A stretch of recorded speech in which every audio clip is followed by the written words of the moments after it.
Hi guys! Today we'll be recapping a manga called In This Life, I Will Raise You Well, Your Majesty. Please like the video and subscribe to the channel as it helps us a lot. Enjoy! Meet Elisha. At the age of 19, she met her dream man at a dinner party. None other than the Emperor Kaito of Atian. He was handsome, polite, and well, he's literally an emperor. What girl could say no to a man like that? At the age of 22, Elisha had his first child, but by that time, their relationship had soured. That gorgeous Prince Charming didn't even come and visit her after she gave birth. What a skis! Poor Elisha realized a little too late that what Kaito wanted was someone who could become a great wizard. He wasn't really interested in her, just her magical potential. So when she had a child, she became useless to him because she gave up her magic to give birth. Having given up on her marriage, Elisha decided to name her child Leon and dedicate her life to him. But by the time she reached 26, sweet baby Leon had almost died. Twice! Jeez, this girl really can't catch a break, can she? Elisha and Leon were surrounded by enemies in the palace looking to take them out. She had to be very strict with her child to ensure they both survived. When she turned 32, there was a kingdom war in which the crown prince perished, causing heartbreak to young Leon, who saw him as a brother. He blamed his mother for not trying to save him. You see, she had gained her magic back thanks to a contract forged with the fire spirit Ignis. With her new power, Elisha took many lives and finally turned into the villain the world had been trying to make her all these years. She achieved her life's goal by putting her son on the throne, but the day it was finally his, Leon poisoned himself. You'd think a son would be grateful that their mother basically handed them a straight shot at ultimate power, but hey, their story has been pretty messed up so far. I guess it only makes sense that it would end in such a hardcore way. After losing her son, Elisha gave into the abyss. When she heard her son calling in the distance, she woke up to find that she'd gone back in time to when Leon was just 5 years old. He seems scared of his mother. I mean, it's not hard to tell why, given what we just saw of his childhood. He's probably expecting her to come back twice as strict, but Elisha's memory of his death is fresh in her mind. She's not about to make the same mistake twice. She tells her son to do whatever he wants. No matter what kind of person he grows up to become, she will love him more than anyone. Aw, that would be so sweet if I wasn't still processing that super metal death scene. Realizing she's been given another chance, Elisha wants to raise her son right this time. Preparations are being made for his 6th birthday party, an important opportunity for them to cement his status as a prince.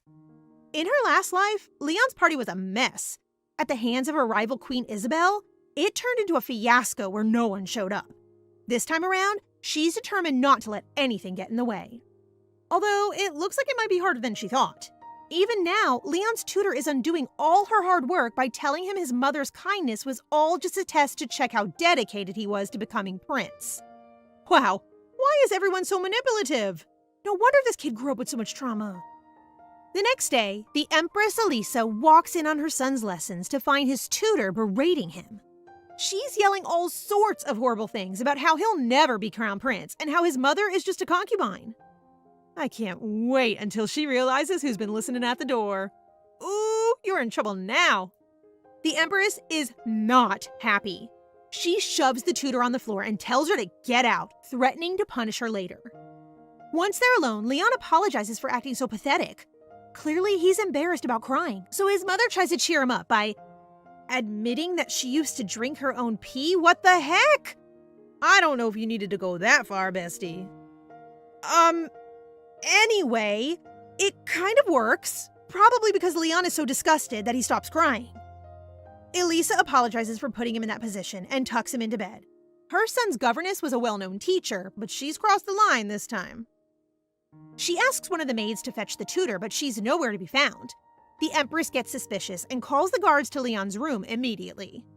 It turns out she's right to be suspicious, because when Leon wakes up, his tutor is by his bedside, apologizing and offering him a drink. Although, I think we all know it's not water in that glass. Run, Empress, your son is in danger!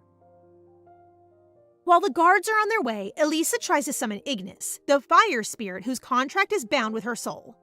For some reason, since coming back to the past, he never answers her summons, so for the time being, she is powerless. And it's not a great time to be lacking magic, considering she clearly still has enemies. Seeking answers, she heads to the magic ministry to communicate with someone who can help. But while reaching out to her own teacher, she suddenly remembers something from her past life. At the time of her son's 6th birthday, there was an assassination attempt by poison.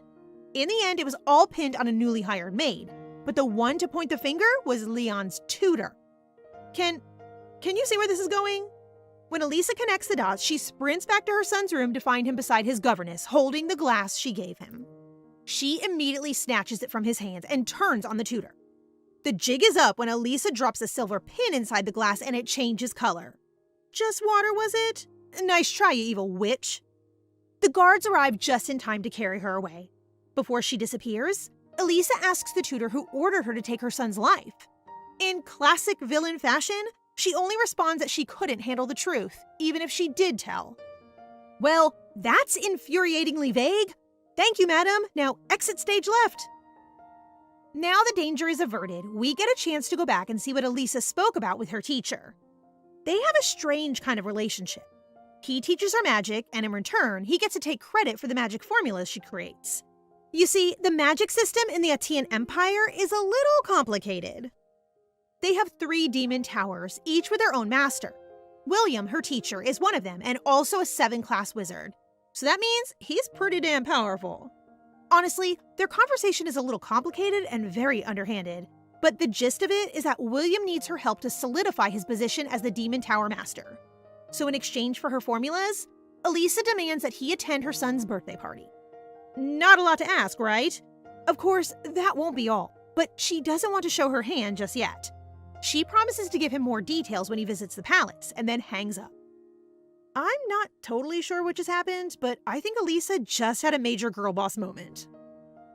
With one win under her belt, Elisha moves to her next target, Asensio, the crown prince who died in her past life during the Civil War. She's come to watch him training his swordmanship and has to admit he's pretty skilled, even though he's still just a child. As she's watching, she's approached by the Marquis Belmer, Asensio's uncle. Belmer himself is one of the only 3 swordmasters in the Atian Empire, and kind of an ally in the sense that he's not the Emperor's biggest fan. Elisha asks him to ensure that the Crown Prince will attend her son's birthday party, since it would make Leon really happy to have him there. The Marquis makes no promises, but warns her that if Asensio attends the party, it will really rub the First Empress the wrong way. Wow, palace life is so complicated. You can't even look in one direction without offending someone else. Because she's a legend, Elisha doesn't seem to care what the First Empress thinks. And this time around, she's determined to keep Asensio alive. She gives the Marquis assurance that she's on their side. Then, they're interrupted by the Crown Prince himself, who comes running over to say hi. Elisha invites him to the party herself and spends the rest of her time securing as many guests as possible. When the day of Leon's birthday arrives, it looks like she succeeded. This time, he has a big bash in full swing. And look, the Crown Prince did show. Leon is so happy to see his brother, he runs over for Asensio to pick him up and swing him around. That's actually so cute. And sort of heartbreaking too, when you remember what happened in their last life. When Asensio's uncle arrives, he looks thoroughly peeved. Seeing all the important nobles gathered at the party, he's starting to suspect that the Empress is using his nephew to consolidate her power. And I guess, given her past actions, that's not totally unreasonable. She assures him that all she wants is for the boys to have a nice time. Besides, if he was impressed with the guests before, he'll be even more shocked when he sees who shows up next. That's right. Elisha's persuasion tactics worked, because the next person to walk down the stairs is William, Master of the Demon Tower. Talk about a big name. But little does Elisha know that an even more important guest is about to arrive. Though this one isn't quite as friendly. The First Empress appears with her son in tow, acting all coy. Obviously, she thinks of herself as a pretty big deal, but Elisha just acts like she's any other guest and turns her back on her. I actually love this girl. She has balls of steel for real. She also calls out William to thank him for attending the party, catching him off guard while he's reading the newest magical formula that she passed to him in secret. Looks like she's found a way to increase his power even further, but honestly, it's hard to tell what she's doing. The vibe of the party is a little sus after that. The Empress sends Leon off to his room so that she can scheme. She approaches the Marquis, demanding a decision. Will he side with her or not? Belmer is still hesitant, mainly because he's not sure who their enemies actually are. He's a little slow, this one, isn't he? When Elisha subtly suggests she's gunning against the Emperor himself, the Marquis is so shocked he drops his glass. Guys? Everyone is kind of staring at you. Some party this has turned out to be. Elisha lays her plan for him. She intends to side with the Crown Prince to keep him from harm and gain more supporters for Leon. But in doing so, she will draw enemies, namely the first Empress and the Emperor himself. And she's okay with that, because Elisha is going to act as the bait and take everything they have to shield their boys. When the Crown Prince himself gives Elisha his support, it seems like the Marquis has no choice but to accept. The Marquis still doesn't really make a decision. He sort of just wanders off like a moody child, even though she's literally offering to cover his back and keep his nephew alive. I mean, really, what is there to think about? After that tense political mess, Elisha wanders upstairs to find Leon and start the real birthday party. She's prepared all sorts of cakes, tea, and scones galore, all for Leon and Asensio to enjoy without the pressures of the nobles watching. She also gives Leon his birthday present, a giant purple cake with his name on it. She made it herself, which probably explains why everyone looks so unhappy when they taste it. I guess we finally find out something Elisha can't do. Bake. The boys have a wonderful time, and when it's time for Asensio to go home, Elisha and a sleepy Leon walk him back. The Empress asks the Crown Prince if he's truly prepared for the fallout of what happened at the party. After all, they made an enemy of the first Empress. It's not like that won't have consequences. She warns him that he'll have a lot of important work to do in the days to come and asks him to let her know if it's ever too much. The next day, Elisha visits William in his study. He takes a jab at her, so girl boss Elisha decides to put him back in his place. She chose William as an ally because he used to be her teacher, but due to her connections, she'll soon be in touch with another of the three towers. That means she doesn't really need him. He needs her. She's the one who keeps feeding him these high-level magical formulas anyway. She's about to hand him another, but withholds it until he promises to protect the Crown Prince and little Leon. This time, Elisha has really pushed the boat out. She's literally invented a whole new theory of magic. See, this is why I can forgive her for being a terrible baker, because she's basically the Einstein of magic. William is losing his mind at the potential of this new theory when he suddenly starts coughing up blood. Wait, what? What the heck is going on? Did she somehow just poison him? After literally spitting blood on the floor, William is somehow more annoyed about the fact that she's withholding the other half of the theory than whatever is going on with his body. To earn the rest of it, she wants him to come through with his side of the bargain, basically guaranteeing the safety of the kids. And if he does what she wants, she'll unlock the secrets to level 8 magical theory for him. Does anyone else get hella confused every time Elisha starts bargaining? I don't totally understand why William was choking on his own blood, but it really doesn't sound like she's asking for a lot. About 3 months after Leon's birthday, William sends a couple of wizards to the second Empress's palace to help protect them.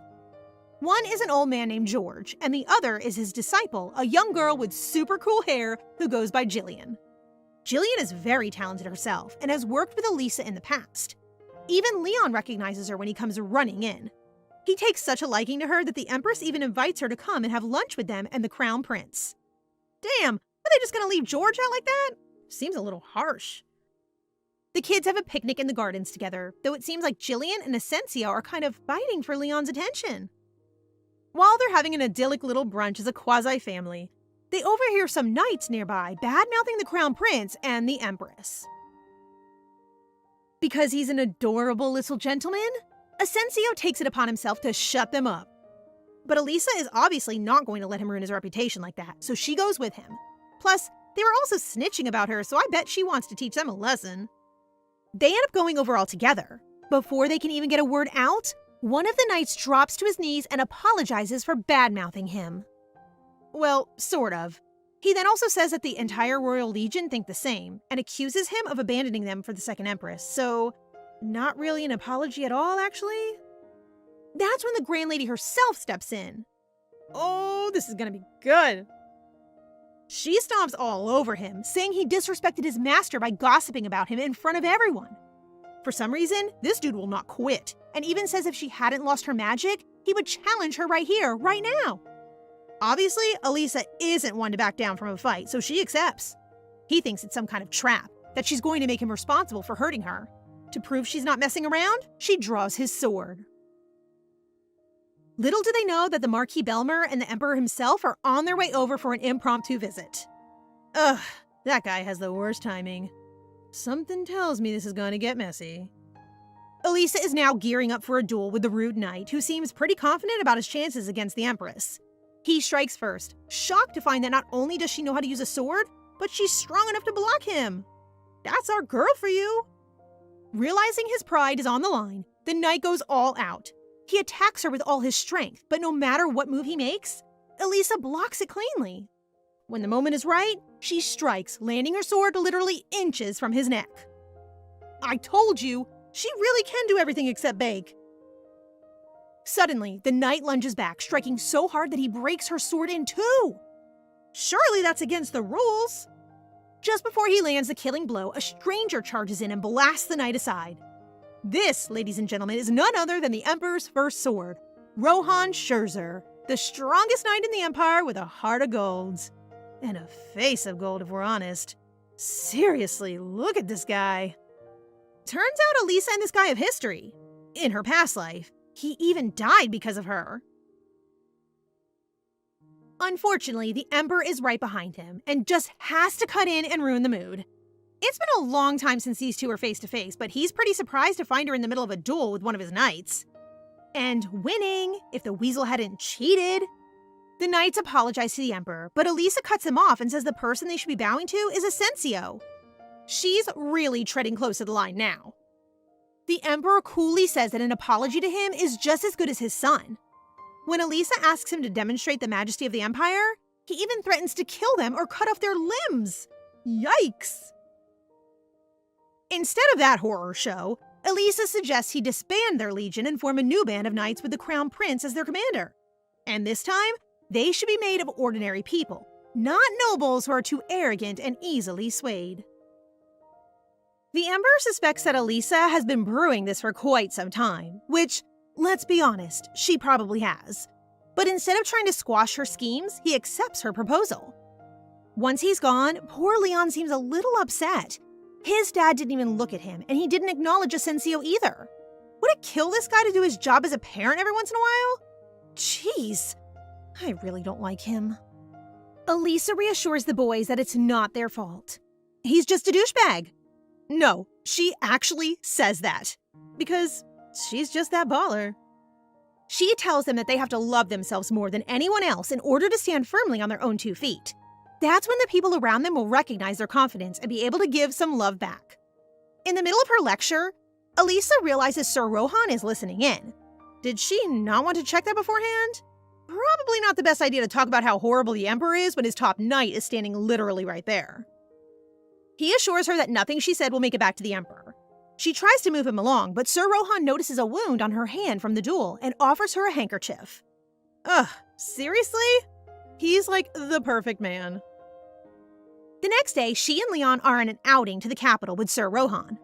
Elisha is shocked to see the state of the common folk. Children are begging in the streets and everyone seems impoverished. Apparently, the lasting drought and heat has caused all of this, which is another surprise. That didn't happen in her past life. Elisha starts to wonder if going back in time has disturbed more things than she realized. Leon seems upset to witness all the poor children in the streets, so Elisha encourages him to come up with ways to use his power to change their circumstances. Which is sweet and all, but couldn't they just hand over some cash right now? They're literally the Emperor's family. I'm pretty sure they could afford to drop a coin or two. Eventually, the trio arrive at their destination, the bodyguard barracks, where Elisha hopes to secure her new force of guards for the Crown Prince. They enter to find a load of rowdy bodyguards drinking wine and arm wrestling in the mess hall. Sir Rohan seems hesitant, but Elisha isn't put off, although she does warn them that anyone who makes explicit comments in front of the third prince may lose their head, and that shuts them up pretty quickly. Elisha invites the soldiers to make a deal, but their captain, Dale Filion, seems hesitant to trust them. Sometime in the past, he's been ridiculed and treated cruelly by the Empire, so he probably doesn't have much reason to go along with her plans. In her past life, Elisha met Dale the year after Asensio's passing. After spending 10 years as an underappreciated bodyguard, Elisha found him and turned him into her loyal servant. As a reward, she made him the Marquis Joheim, though he was more often referred to as the dog of Elisha, the Witch of Fire. In this life, of course, she doesn't get that cool title because she doesn't have her magic anymore. So the best way to bring the Guardians to her side is through this initiative with the Crown Prince. But Dale makes some valid points. The Crown Prince already has a companion in Marquis Belmer, so why should these bodyguards accept such a meaningless position? Elisha assures them that she knows their potential and would allow them to prove their dedication in a way they haven't before. Plus, they would have the backing of the second Empress, which is nothing to sniff at. She offers them a brighter future where they will be appreciated and valued for their skills. Who could say no to that? Besides, it doesn't look like their current living situation is exactly high class. Because Dale isn't an idiot, he kneels immediately before her and almost has a sword thrown through his neck. It seems Sir Rohan thought the guard was trying to mock Her Majesty and didn't take kindly to it. Okay, serious question. How has Elisha not fallen for this guy already? So he kneels in front of Leon instead, who promises to reward his loyalty if the guards serve him well. When Dale kisses his hands, the deal is sealed. Soon, they will be the Knights of the Crown Prince Ascensio, and Elisha will have yet another weapon in her arsenal. Not bad, huh? On the way back to the palace, their carriage wheel gets stuck in a groove in the road, and of course, Mr. Perfect is there in a heartbeat to check if the Empress and her prince are unharmed. It's going to take at least an hour to repair, so they head out for a walk through the town market. Some barbecue skewers catch Leon's eye, so his mom gives him some money to go buy a few and bring them back. He ends up practically buying out the entire stall. Obviously, he bought one for the Empress and Sir Rohan, but he's also figured out a way to help the street kids from before. He puts all his skewers in a bag and heads over to the kids, laying out the skewers on a placemat for them. But I guess starving children don't have the luxury of manners. The first few to get some run off and bump straight into a young girl who drops hers on the ground. Sweet Leon calls out to offer her another, but from out of nowhere, a dark figure grabs him. The second Elisha notices this, she is right on their tail. And Sir Rohan isn't far behind either. It turns out there's a whole group of them. He corners 3 men wearing black and slashes them in one hit like the hero he is. The leaders are still in front though, and they're the ones who have Leon. They hurry the boy away and leave a few behind to keep him occupied. Rohan is torn. If he runs after the prince, then Elisha will be in danger, but the further they get, the harder they will be to find. Thinking fast, he digs up a load of pebbles and flings them at his enemies, landing a few solid kicks to get them on the ground. Now that Elisha is safe, he can run after Leon. While investigating the crumpled bodies, she recognizes one of their weapons and grabs it. One of the thugs tries to take it from her, but a quick boot to the hand stops him in his tracks. Ouch! Take that as a lesson, buddy. This Empress is not to be messed with. And I mean that literally, because the moment she has the sword, Elisha stabs one of the thugs on the ground and runs another through.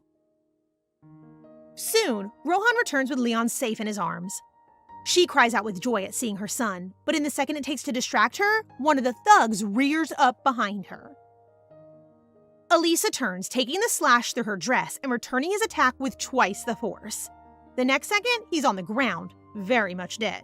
Which is super cool and all, but will someone think about baby Leon? Isn't 6 too young to see your first dead body? Elisha tears off the ripped part of her dress, exposing a teensy bit of leg. Apparently, that's enough to distract the great knight Rohan, who very clearly has a thing for her. But instead of ogling her shins, he ties a little bow where the rip was to protect her modesty. Oh my god, can these two please get married already? Screw the Emperor, I want her to end up with this handsome hunk.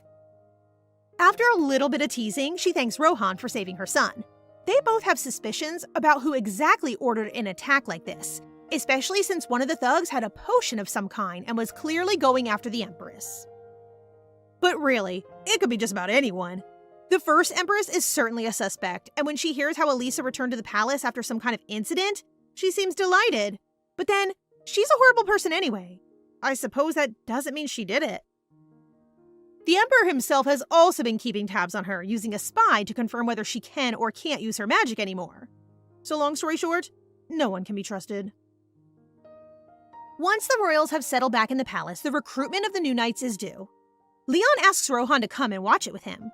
I guess after the incident in the capital, he's now infatuated with his savior, and who could blame him? While they're walking over, Leon asks Rohan if he and his mother are friends. The knight acts surprised, though I don't know why. Even the prince has noticed that they treat each other differently than other people. When they reach the recruitment center, they find Dale and the bodyguards doing badly.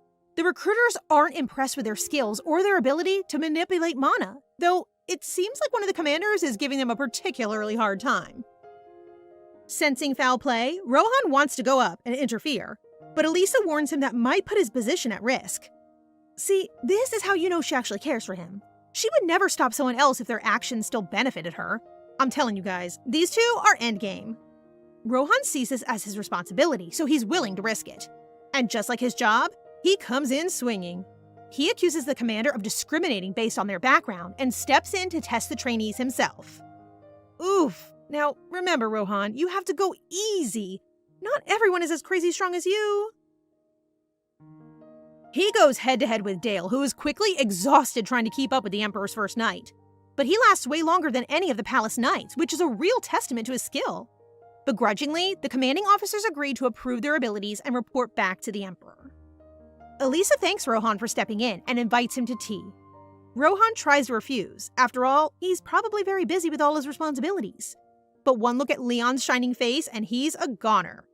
Who could refuse a kid that cute? They sit down with a picnic blanket and some snacks in the palace ground, chatting together like a little family. After a while, both Leon and the Empress fall asleep, and when they wake up, Rohan is gone. Instead, they have the Crown Prince for company, who invites them to have a look at the new second knights. Asensio seems really excited and pleased with his new soldiers, so by the end of the day, Elisha is satisfied that things are continuing to go as planned. But without her magic, the Empress doesn't feel prepared to truly protect the children. Using a pair of rubies from her jewelry box, she tries to summon a spirit to her aid. It looks dangerous, definitely too risky for someone with no magic to attempt. But we know Elisha well enough by now to know that she doesn't care about danger. The higher the risk, the higher the reward. She ends up passing out and losing a lot of blood. Mary the maid found her lying still on the floor the next morning, and though they tried their best to keep it quiet, the rumor quickly spread. But it wasn't all for nothing. To her own surprise, Elisha ends up connecting with a low-level water spirit named Undine. It's a total flip from her last life, where her soul was most compatible with Ignis, a fire spirit. They managed to form a contract, but since the Empress fainted soon after, she can't remember the details. Now, why do I feel like that's going to come back to bite her in the butt? Based on the little figure that appears in her teacup, I have to say that Undine seems kind of sweet, even though she's not super helpful. Though that makes sense. The amount of power one draws from summoning a spirit is appropriate to both their own mana and the value of the gem. Since the Empress doesn't have much magical energy and was only using rubies, she wasn't likely to conjure a high-level spirit anyway. But I guess that cute little water sprite is better than nothing. Meanwhile, the second prince's birthday party is approaching, and preparations are in full swing. The first Empress is doing everything she can to one-up Elisha, while also keeping track of her movements. Her and one of her ladies-in-waiting even know that she's been out to buy jewelry and are starting to close in on her motivations. I'm sure the first Empress is going to do everything she can to stop her from getting stronger. That afternoon, Mary the maid returns with several high-quality gemstones, including diamonds, sapphires, and pearls. Looks like she's going again. I really hope she doesn't push it too far this time. We don't get to see how it turned out at first, because it's time for the second prince's birthday party. The Empress has spared no expense and is showered with compliments by her many fancy guests. A little after the party starts, Elisha, Leon, and Asensio arrive, so things can't have gone too bad with the summoning after all. The first Empress is up to her usual tricks almost immediately, thanking the Crown Prince for his attendance while almost totally ignoring Elisha and her son. Asensio warns Elisha not to let her guard down. The moment they stepped inside, the first Empress saw them as her prey. But like a total boss, she reminds him that the hunt works both ways. The Empress is just as much their prey as they are hers. In which case, they might as well relax. It is a party after all. Though for Elisha, the real fun is all about humiliating other nobles. When a group of aristocrats try to embarrass her by mentioning a very expensive brand of wine, she turns around and corrects their ignorances. No amount of teasing can make up for genuine class, of which the Empress has plenty. I only hope someone has some aloe vera for that third-degree burn. Soon after, a strange girl with bright red hair and an odd dress appears, applauding Elisha. This is Rosanin, youngest daughter of Earl Godum's family. She's surprised the Empress recognizes her because people normally don't, though I'm not sure how. That hair is bright enough to stand out in any crowd. As it happens, Rosanin is also someone the Empress knew in her past life. In fact, she was key to making several of her more ambitious plans come true. You see, her family is one of the more powerful trading groups in the Empire. To Rosanin's shock, Elisha knows all about the complex politics within their dynamic, even down to which of her brothers is monopolizing what. She advises the girl to focus her efforts on a mine that the others believe to be defunct, yet again using her past life knowledge to earn allies in this one. But Elisha is doing things differently this time around. She won't take advantage of Rosanin the way she did before, although honestly, it looks like she won't have to. I'm not sure if Rosanin was swayed by the Empress's knowledge or by the fact that she's so damn cool. But by the end of their conversation, she's on side and even backs up everything she said about the wine. On the hunt for more allies, the Crown Prince brings over Timothy of Viscount Kane, a young man who has inherited quite a significant amount of territory without any real backing in the palace. Sounds like the perfect target for Elisa's team. There's been some issues trying to find the missing will of his late father. As usual, family politics is screwing over a perfectly innocent kid. Once again, her past life comes in clutch. Elisha remembers that the Viscountess and young Timothy were spurned by their family and went searching all across the Empire for the will. Eventually, they found it in her late husband's grave as some kind of sick joke. And in her frustration, the Viscountess hanged herself. Well, that got dark real fast. After meeting Timothy, she suggests that he and his mother look for the will someplace that was precious to the Viscount, where she goes when she misses him. He ran straight over to tell his mom, and they rushed out of the party together. So not only has she solved the family mystery and literally saved a life, but earned herself another pair of friends from a very wealthy family. It really is just a win-win-win for the Empress at the moment. The Crown Prince comments on her endless knowledge, which at this point is surely getting a bit suspicious. But she just tells him someday he'll understand, when he's old and wrinkly and sat on the throne himself. Isn't that just the classic adult response to a curious kid? You'll get it when you're older. It doesn't seem to annoy Asensio as much as it used to annoy me. Instead, the three of them smile while thinking of their future together. Just then, the Emperor suddenly makes his appearance. The Empress rushes over to greet him, pleased with herself as usual. You see, the Emperor doesn't attend events that aren't obligatory, and especially doesn't show up at birthday parties, so it's quite a big deal for him to turn up today. It's like showing his preference for Isabel and the second prince over all his other sons. Not willing to sit by and be shown up, Elisha brings her boys over to greet him. She's surprised to find both Rohan and Marquis Belmer at his side, but the Emperor calls a start to the banquet before anyone can talk. While he and the first Empress take the dance floor, Asensio was called over by a young girl in tears. Wait, is the Crown Prince a little heartbreaker? What's happening here? Actually, this little girl is one of the candidates for his future wife as chosen by the first Empress. So you already know she's not to be trusted. Asensio runs off to deal with his girl trouble while Rohan and Elisha take the floor. Little Leon, the matchmaker, practically forced them to dance together, for which I'm very grateful. Thanks to him, we get to see the two of them holding hands. Of course, the Emperor has to butt in and ruin it soon after, making a comment about how they seem to be getting quite close. Yeah, and it's none of your business, so just leave them to their romance already. While they're all distracted with the party, a maid sneaks into Elisa's room to steal from her jewelry, especially the diamond box. How much do you want to bet that has something to do with Empress Isabel?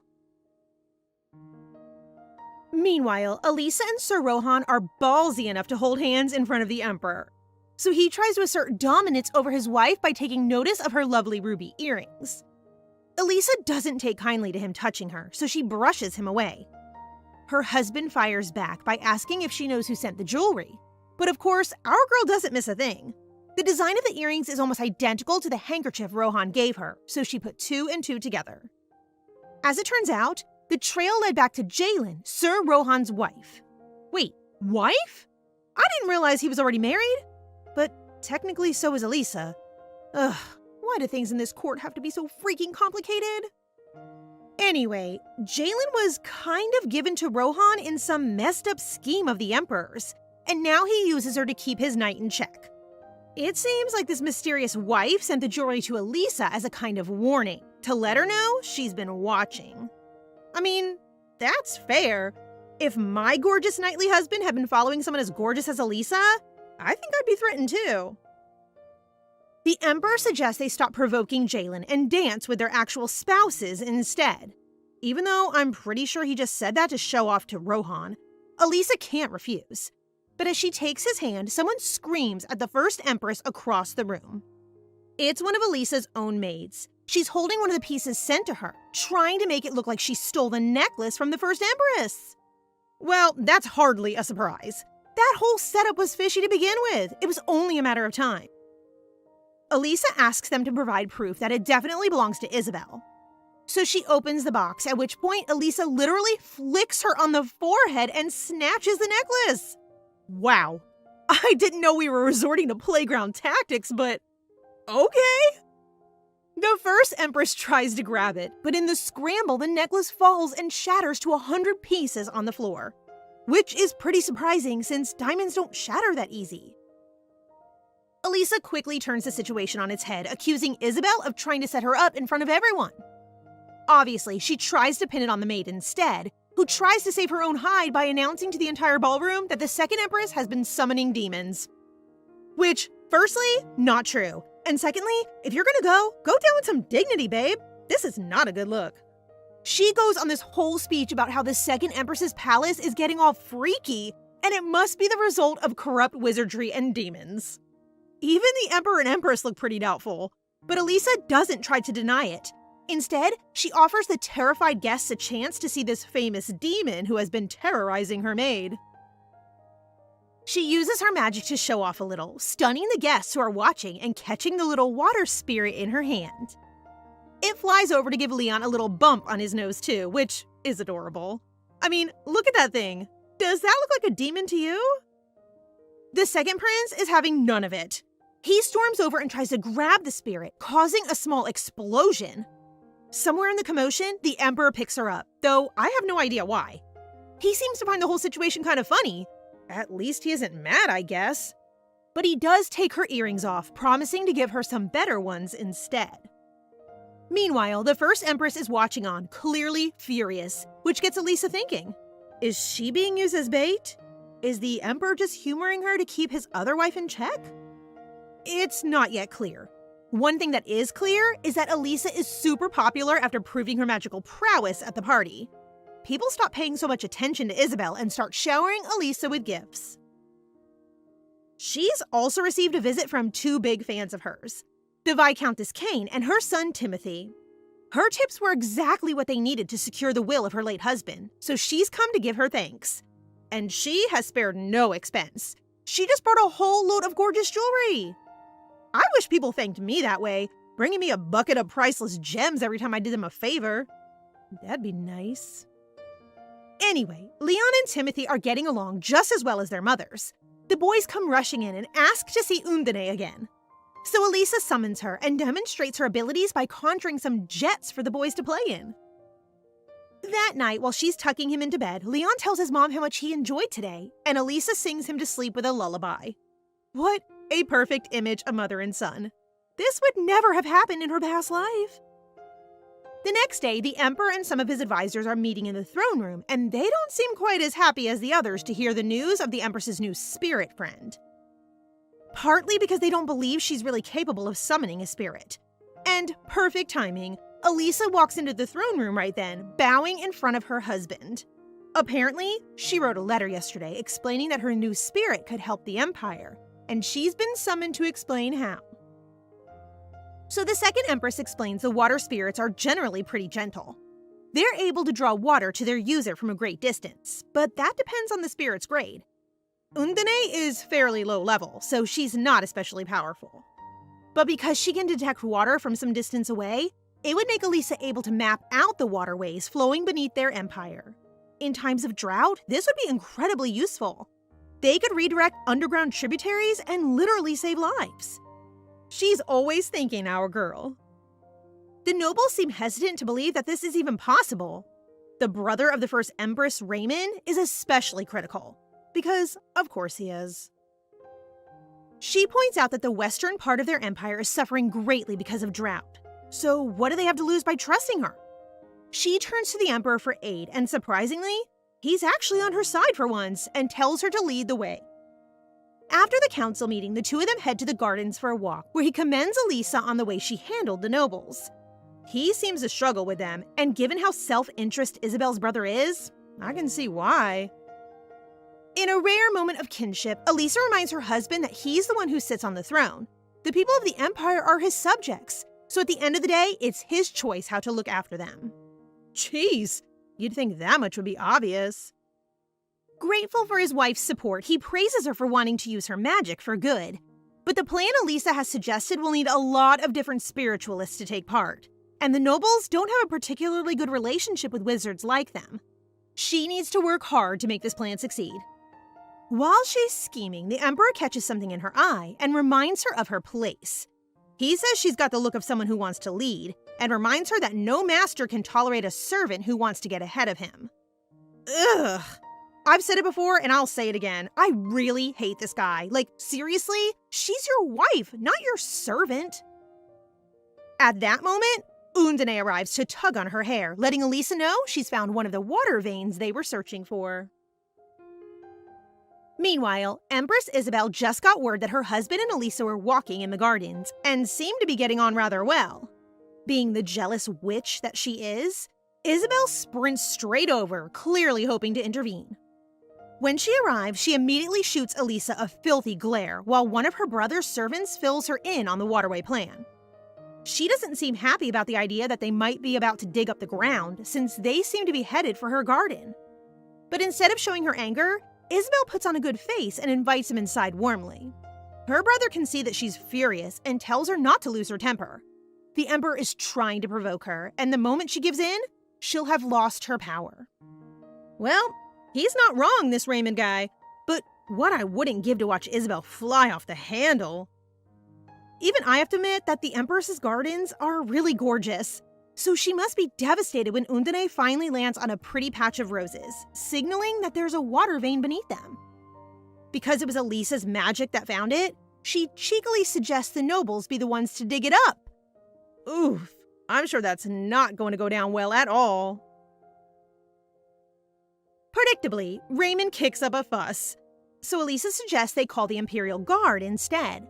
Soon there is a big pit in the ground right where those lovely flowers used to be. And look who showed up with the guards. It's good old Sir Rohan, come to keep the nobles in line. Now, don't get me wrong, I love it every time this man shows up, but does anyone else think he and Elisha should be keeping a low profile? Like, the Emperor is standing right there, guys. Tone down the chemistry. Suddenly, the guards strike gold. Well, actually, they struck water. A giant jet shoots up from the ground, giving everyone a good shower. Now that Elisha has proven her abilities, the nobles suggest they send her west right away to the worst of the drought. The Emperor agrees and promises to take care of the second Empress's palace while she's away. Though, truth be told, I wouldn't trust him to take care of a fly, let alone poor Leon. I hope she can take him with her. Little do they know that the mysterious Princess Jaylin has been watching from her windows, and seems very interested in the Empress's next move. The earrings she sent Elisha were returned to her, clearly as a warning. But whatever Jaylin's motives are, Rohan is clearly at the center. And I'm also very curious about their relationship. Whose side is this girl on? Does Rohan care for her as much as she clearly cares for him? Rohan pays her a visit, making Jaylin so delighted that she comes all the way out to the hall to greet him, which is kind of a big deal since she's so prone to injury and illness. She invites him in for a meal, so the husband and wife sit down together. Good news for all us Rolisa shippers. The Emperor has ordered Rohan to go west with Elisha, so I'm sure we'll get a few more swoon-worthy interactions between them. Jaylin isn't happy to hear the news. No shock there. She makes a few comments about how he and Elisha seem very close, but she doesn't push it.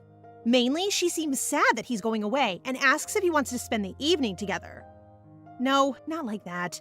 At least, I don't think so. She just wants to hang out and share a drink, but Rohan firmly turns her down with the excuse that he must prepare for their journey. Which, fair, and I'm glad he's being loyal to Elisha, but at the same time, I can't help but feel bad for Jaylin. She clearly just loves her husband. Nothing wrong with that. Apparently, though, their marriage has been like this from the start. Rohan even told her before they got engaged that he didn't love her. Thinking about their relationship gets her so angry that she clutches the earrings in her palm hard enough to draw blood. Uh-oh.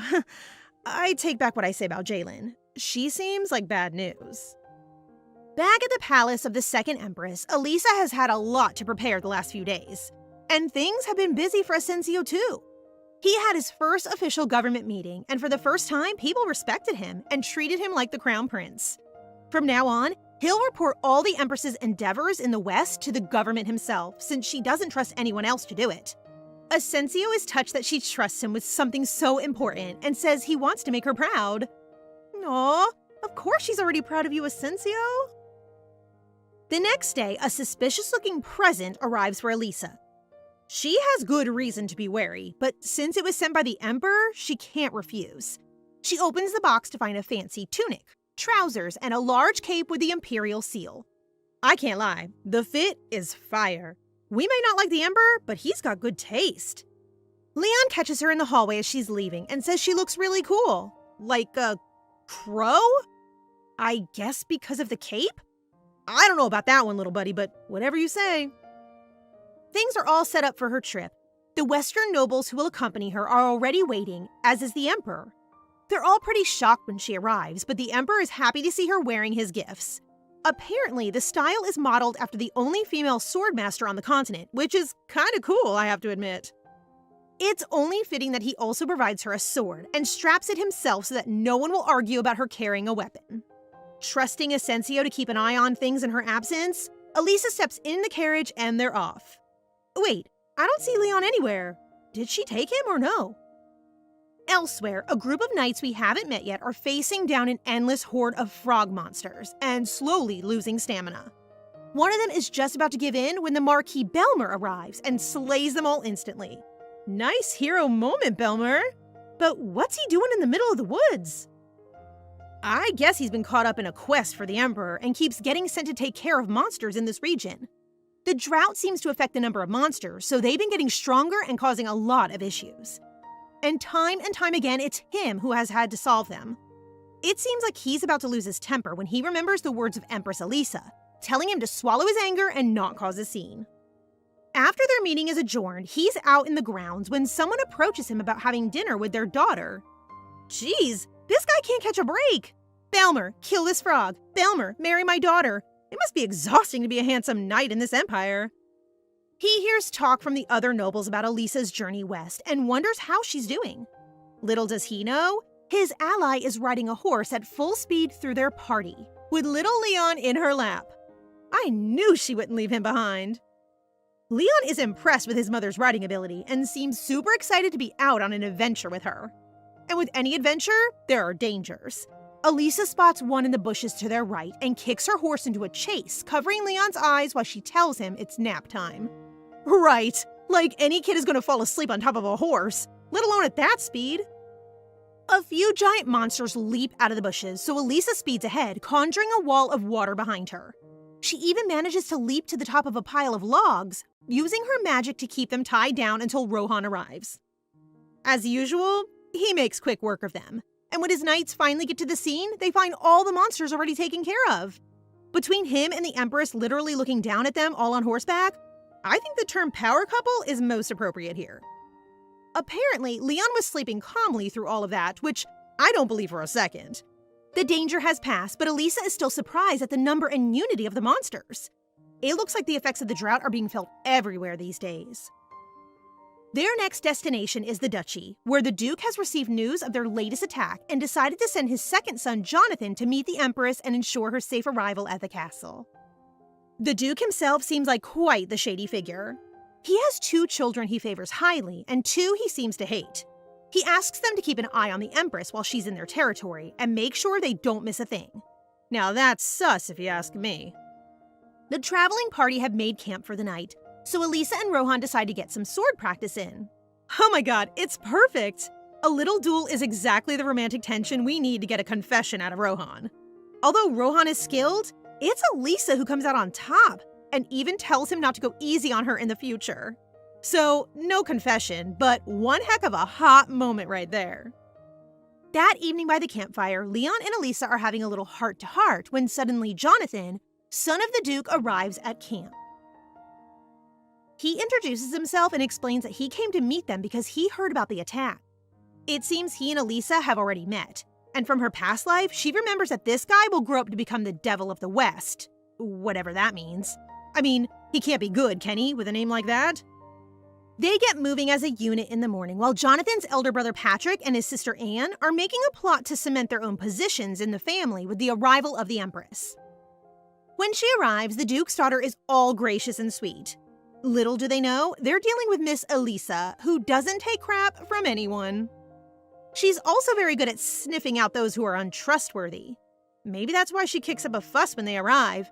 She claims to take offense that the Duke didn't come out and meet them himself, especially since the prince third in line to the throne is with them. Unimpressed by the elder siblings, Leon runs right over to the rejects, namely the younger daughter and her youngest brother.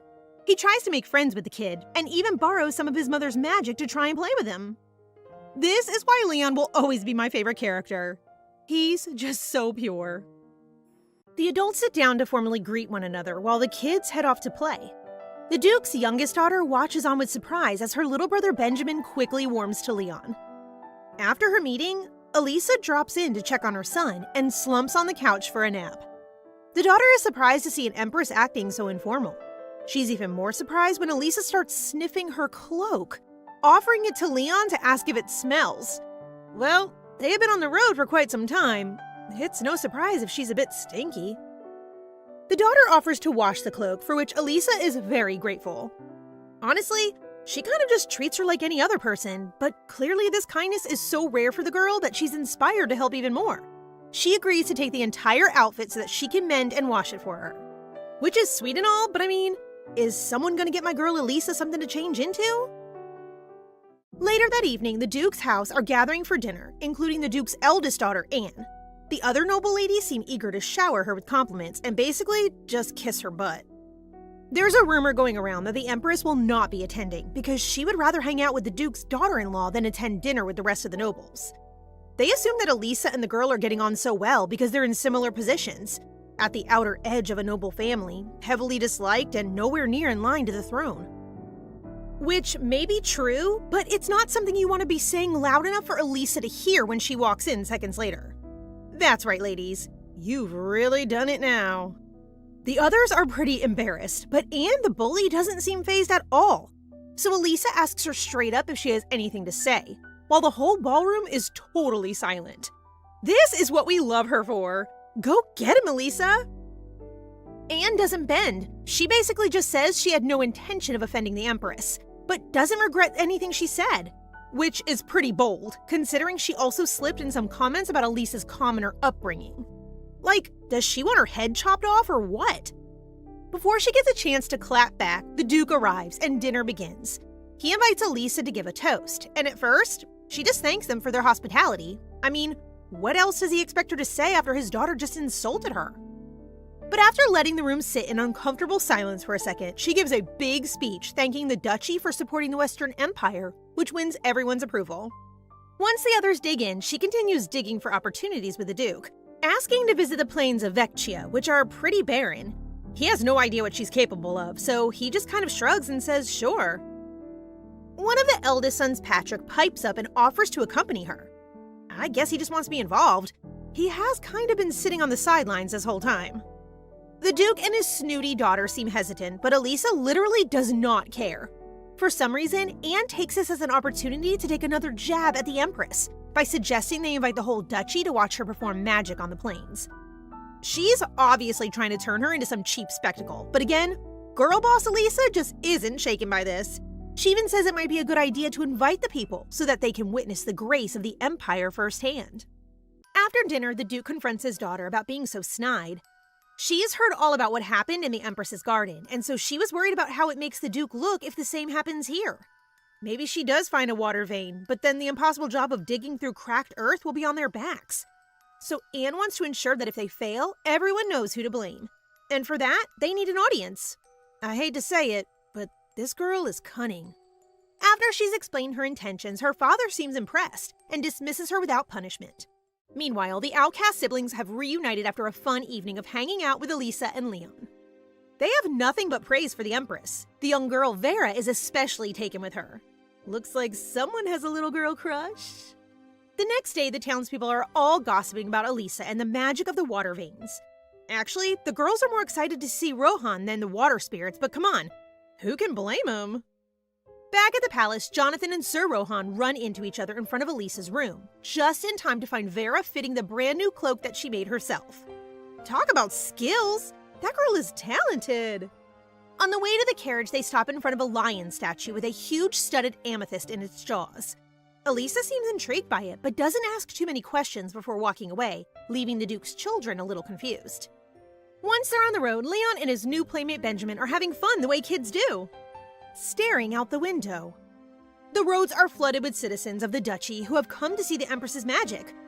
I just hope she doesn't disappoint.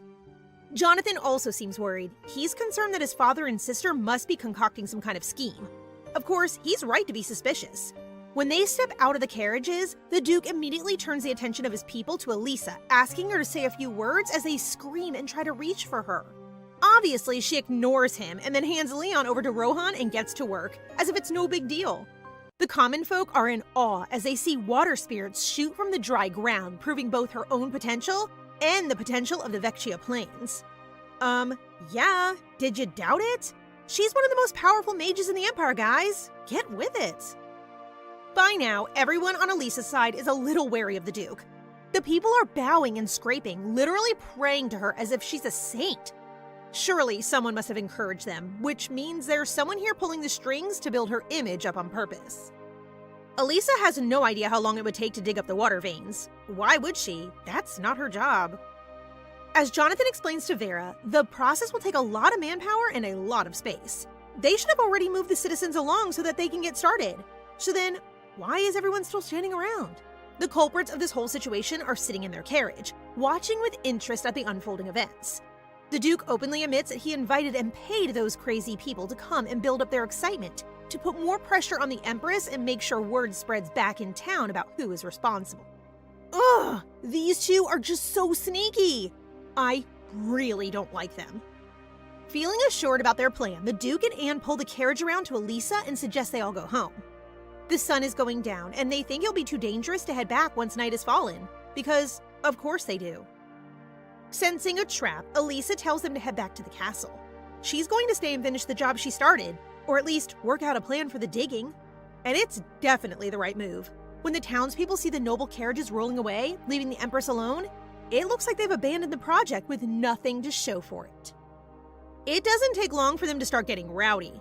A fight breaks out when some of the citizens realize that this might not be the miracle solution they were hoping for, that the drought might continue all the same.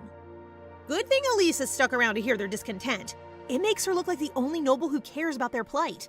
While everyone else is just standing around, she takes a flag and throws it into the distance.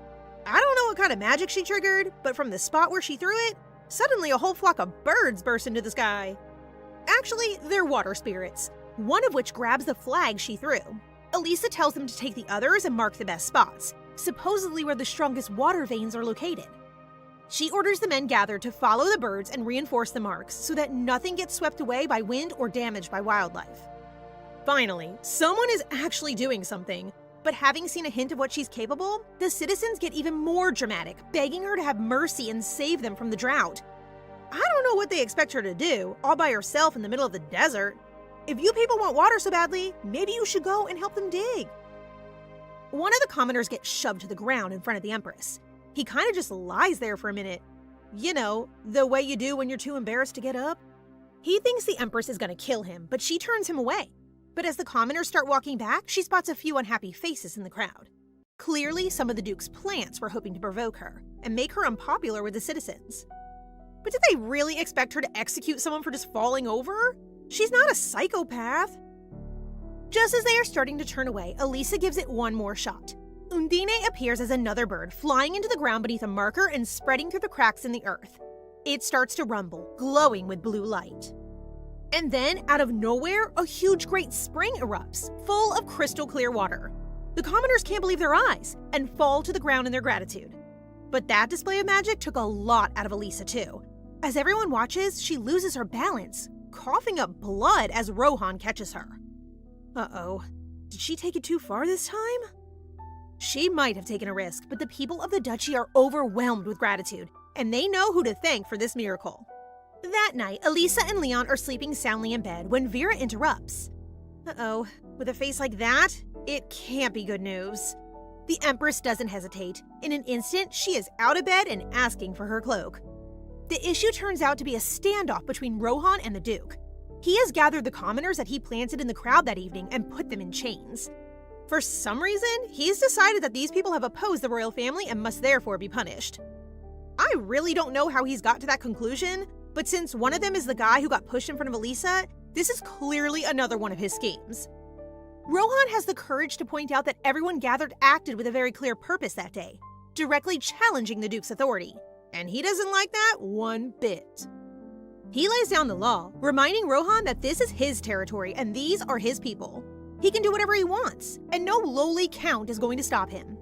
If only Rohan had someone with a higher status on his side. Oh wait. Elisha shows up right on time as usual and puts the Duke right back in place. By the way, I'm not letting any of you move on without noticing that Rohan immediately gave her his coat. Like, what a gentleman! Anyway, Elisha remembers the people gathered well enough that she can tell the difference between the ordinary citizens and the ones the Duke planted. She suggests / basically orders him to let innocents go, except the ones he planted. She wants to have a formal investigation into them and asks the Duke to conduct it, since he was the one who captured the rats. The Duke has no choice but to accept, though I have a feeling this will only make him more determined to get back at her later on. Especially after she makes him give the innocent civilians extra gold for the trouble. Now that's gotta sting. Not only did he have his authority undermined, but she took from him his treasury too. The citizens are super thankful, as they should be. She literally just saved their lives. They head home in peace and promise to share their riches with the other starving villagers. After that whole mess is sorted, the Duke summons Patrick and Anne to his chambers for a good old-fashioned slap on the wrist. After cautioning them to be more careful in future, Patrick rounds on Anne, saying they're no better than Jonathan and Vera because of her. Okay, who is this guy? We haven't seen him do anything of value. How does he have the gall to tell Anne she's messed up? Literally, where has he been this entire time? I guess he's just mad that he got told off by his father and wants to vent his anger on someone. And after he's done being mean to Anne, he takes it out on the bottle and gets very drunk very fast. He starts wandering, or should I say stumbling, through the corridors, talking to himself like a lunatic, when suddenly he ends up at the lion statue, the one with the amethyst. Still butthurt, he starts talking about how his father prizes this hunk of stone more than his own son. I'm sure he could go on like that for a while, but suddenly Elisha appears. In his drunken state, Patrick mistakes her for a ghost and drops his bottle. With wine spilled everywhere, he then trips and slams into the marble, totally unconscious. Well, that was easier than I expected. Patrick took care of himself quite neatly there. I guess Elisha must have, seen that whole situation and then just gone back to bed like nothing happened? Because the next thing we see is her having a dream. It's a nightmare, really. She can hear Leon's voice but doesn't want to reach out in case she hurts him, the way she hurts everyone. When she wakes up, he throws himself around her and asks if she's okay. The Empress chooses her words carefully. Instead of telling him about the thorns and her being a monster, she says she had a dream about being a hedgehog and wanted to hug him even though she was worried about Leon getting hurt. This kid is way too emotionally intelligent for his age. Instead of just laughing like a normal child, he tells her next time she has a dream like that, she can just hug him the hedgehog way. They don't have to touch, just rest side by side. That way, she doesn't have to worry. And if she's still scared, she can trust the baby hedgehog to come to her instead. Leon will always come to her, he says. Oh my god, is anyone else tearing up a bit? Cause Elisha is definitely shedding a few tears right now. When morning comes, Elisha is kind of exhausted. And who wouldn't be after everything that happened yesterday? She used her magic to conjure a spring in a drought, saved the lives of innocent civilians, accidentally caused Patrick to slip and fall, and then had a horrible nightmare. Give this poor girl a break already. Speaking of Patrick, the maids who find him the next morning are a little embarrassed to have to wake up the Duke's son. And he doesn't make it any better when he leaps off the floor and starts screaming about a ghost. Humiliated, he grabs one of the maids who saw him that night and tries to get her to agree. He's halfway up the stairs trying to demonstrate the way she appeared when the maid slips out of his grip and Patrick once again goes flying. On his way down, he reaches out and his hand brushes the amethyst, knocking it from the lion's jaws and smashing it on the floor. Oh my god. How much of a klutz can one guy be? He's really done it now. There's no way the Duke can let this go. And speaking of, the big man himself is literally just around the corner. Patrick starts trying to make excuses, but his dad tells him to shut it. Not only has he just destroyed a prized possession of the family, but also a symbol of their power and reign. It was always said that the Duke's dynasty would live forever so long as they had the amethyst. But now? When Elisha comes downstairs to see what all the fuss is about, Patrick recognizes her as the ghost he saw last night and freaks out. What he doesn't realize is that she was there last night to absorb the power from the amethyst stone. She consumed the magic within it but left it looking untouched. That's probably why it fell so easily from Patrick's hands. It was halfway to breaking anyway. Ooh, that is sneaky. The Duke doesn't want to hear a word about Patrick's vision of a ghost, especially since he's once again insulting the Empress. The way he reacted made it seem like he was trying to pin the whole thing on her, a misunderstanding that Elisha deliberately plays up to take the suspicion off herself. Unable to keep up with her cunning, Patrick kind of just slumps, defeated. All the nobles are watching on, gossiping about his idiocy and probably how embarrassing it is for the Duke to have a son like him. 'Cause it kind of is, to be honest. Elisha threatens to leave at once, acting more insulted than she probably is. Suddenly, a load of guards storm in and announce that the Duke's people are flocking to the mansion to see her, to thank her for the miracles she performed yesterday. Ah, right on time as usual. What a good way to remind the Duke who's really in charge. Rohan appears by her side and says she should show them her face, at least. Strangely, although Elisha wanted to ensure the support of the local people, she doesn't like the idea of them worshipping her and doesn't want to take advantage of their gratitude. Rohan tries to assure her that she's only feeling uncomfortable, and the people just want to see that she's safe and looked after. The Duke, of course, is quick to tell her that she doesn't have to do anything she doesn't want to. Obviously. It doesn't look good for him if his own people are more obsessed with the Empress than him. That's what really pushes Elisha over the edge. So she takes Rohan's hand and steps outside. Literally just to spite him. While on their way to see the commoners, Elisha asks Rohan why he gathered the knights so early in the morning.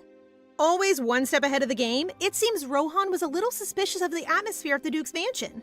He's already checked in with the horses and prepared the soldiers so that they can be ready to leave at a moment's notice. And this is why we love him, ladies. That and his gorgeous hair. I mean, just look at it. The guards at the gates are surprised to see the Empress walking out, accompanied only by her first knight. She asks them to open the door, but they seem hesitant. Time to resort to other measures. A quick glance at the walls and she's off. It's only 15 meters. What's a height like that to a mage as powerful as Elisha? Outside, the citizens are clamoring at the gates, begging to catch just a glimpse of the Empress.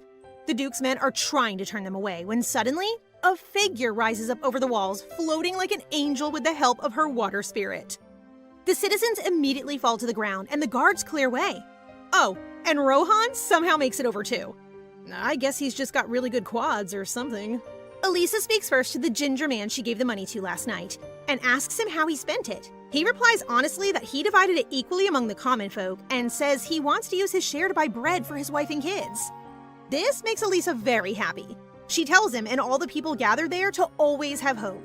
She assures him that their future are in good hands with the Crown Prince and that there's nothing to fear. It's a shame this is such a male-dominated society because it's clear Elisha would really be a good ruler herself. All in all, Elisha's visit to Barossa went well. She earned the love of the people, helped end the drought in the Vecchia Plains, and made such a good impression on the nobles that she's now more popular than their duke. Back in the Imperial Palace, the Crown Prince Asensio has been sitting in on Privy Council meetings like a real heir. After one such meeting, the Emperor calls him over and praises his son. It turns out they have more similarities than he thought, at least in their political prowess. But he also gives Asensio a warning. The position he has gained is precious and will only get harder to keep as time goes on. If he doesn't want to be cast aside, he will have to prove his worth and his loyalty to the Emperor. Right.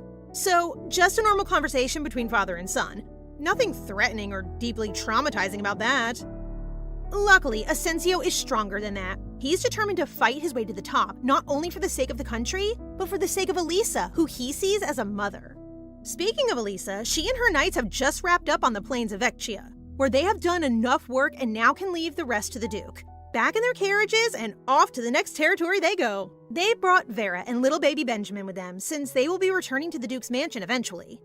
While in the carriage, Elisha gives her a bit of advice. She has a tough family and a lot riding against her.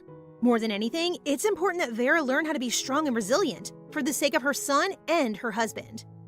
I guess Elisha sees a lot of herself in Vera, a scared young woman who doesn't know how to protect her loved ones.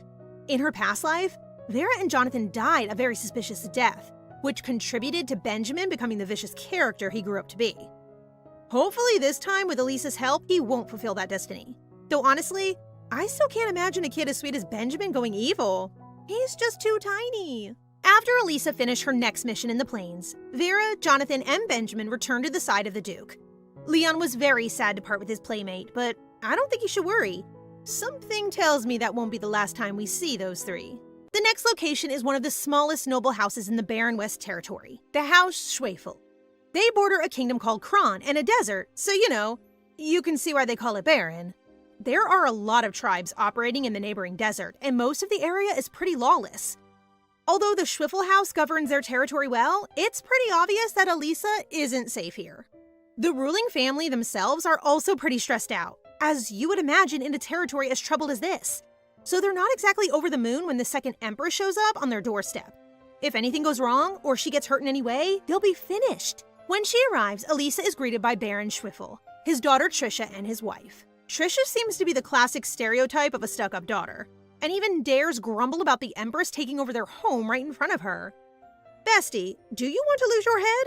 On her way to her room, Elisha takes the opportunity to put the girl back in her place, reminding her that the literal Empress is in her home, and she should keep her mouth shut if she values her life. It's pretty safe to say, Trisha gets the message after that. Later that evening, they sit down for dinner to discuss the strategy over the next coming days. It is obvious almost immediately that the Baron isn't going to be any help. He's been such a charity case for so long that he has no idea how to run his territory. He's literally just a baby in a big chair. While the men discuss other matters, Elisha excuses herself and her son and head back to their room. Rohan follows them, and Trisha practically leaps out of her seat to talk to him. She yells a slightly aggressive suggestion for Rohan to explore the town with her. Unfortunately, Elisha is right there and takes that to be an invitation for them all to go together, which is definitely not what Trisha was hoping for. Soon, the awkward foursome arrive at the town market. It's all very exciting for little Leon, but Trisha is fuming. Literally. She comes up with a plan to separate Elisha and Rohan, which mainly just involves leading them in circles, and then throwing herself at a passing carriage. Okay, what the heck? Is she hoping Rohan will dive in front of it to save her? This girl is insane. Because of her stupidity, the carriage driver swerves and nearly hits Leon. Elisha grabs him just in time, but of course now Rohan comes over to check they're okay. All while stupid Trisha is lying in the street looking like an idiot. Since she can't stop making a fool of herself, Elisha sends the girl back to the carriages first. Leon also seems to be a magnet for trouble today, as he then bumps into another kid in the street. As usual, he has enough manners to apologize, but the little boy rejects it and runs back to his father instead. Poor Elisha watches on with a heavy heart as she sees Leon yearning for a dad of his own. If only he wasn't born to the evil, horrible emperor, maybe he'd have someone like that too. During all of this, Trisha completely ignored her order to wait in the carriages and has been quietly scheming a way to get closer to Rohan. You can see why. Not only is he a handsome and honorable man, he is a captain of the First Order and a close advisor to the Emperor. Anyone would want a piece of him. I just don't understand why a girl like Trisha thinks she has a shot. Especially when she can see how close he is with the Empress and her son. I mean, Leon literally said he wanted Rohan to be his father, for crying out loud. Can't she see there's no space for her? That evening, while the others are resting in their rooms, Trisha seems to be having some kind of meltdown in hers. She's muttering to herself like a lunatic when Adam, the Baron's right-hand man, walks in and sees the mess. He tells her off for taking things too far today, but in a weird twist, he then encourages her anger against the Empress. He points out how Elisha must have known what she was up to and completely ignored her, like she didn't matter. So why not take out her anger on the Empress? I'll give you 3 reasons why not. Value your life. Oh my god, why does everyone want to mess with Elisha? This can only end horribly, and we all know it. While Trisha is planning her next bout of idiocy, the Empress's people are riding out to the next location to try and find another water vein. The Baron himself has fallen ill, so he stays home while his knights were tasked with planting the flags to mark the water veins. I hope his knights aren't as useless as him, because otherwise this is going to be a long, old mission. The other issue is that this region has been known for monster attacks, so not only is Elisha in danger, but there's a chance they won't be able to defend the water veins once they find them. Either way, there's work to do. The whole point of coming here in the first place was to help the people who are struggling, something that Elisha is very passionate about, despite seeming cold-hearted most of the time. They decide to keep working until sundown. Then, they'll rest at a nearby lodging arranged by the Baron and leave in the morning. Once they arrive at the lodging, they find quite the feast set out for dinner. Trisha seems pretty unimpressed with it, though. Wait, why is Trisha here? Shouldn't she be back at the Baron's house throwing another tantrum? I have a bad feeling about this. Elisha and Leon finish their food quickly and head upstairs for a bath. It's kind of awkward since there are two kids standing by just kind of watching. One of them literally just swallows slightly loudly and drops to his knees to beg forgiveness. Jeez, why is everyone in this world so dramatic? The kid explains that he hasn't drank water in such a long time that his throat has become parched. That's why he made a weird noise. And when Leon, who is literally playing in a bathtub full of water, hears that, well, it's no surprise he feels a little guilty. Can we get this kid a glass of water or something so he can stop swallowing so loudly? Big brain Leon does exactly that. He spots a cup nearby and brings it over, but in the end, the boy just starts drinking from the buckets. Leon offers the other kid a glass too, but she refuses. The thirsty boy has suddenly perked up again and gives Leon a big wide smile as thanks for his generosity. Leon even tells him to take another bucket home for his family, but then the kid goes a step further and asks for his bath water. Okay dude, chill out. When Leon protests, the kid says it's not dirty because it was the prince who washed in it, and how could someone so noble be unclean? Yeah, I don't know where you went to school, buddy, but that's really not how it works. When he sees that he made the prince uncomfortable, he immediately starts crying and apologizing again. Poor Leon has no idea what to do, so Elisha comes over to reassure him that he did nothing wrong. After all, he's a prince. It's okay if he takes a bath every now and again, and it's not his fault this empire seems to be in a constant state of drought and famine. Instead of giving over his literal bathwater, Elisha suggests her son do something only he is capable of, using his position and power as second in line to the throne. She gives him total freedom to assess the situation himself and promises to agree to whatever solution he comes up with.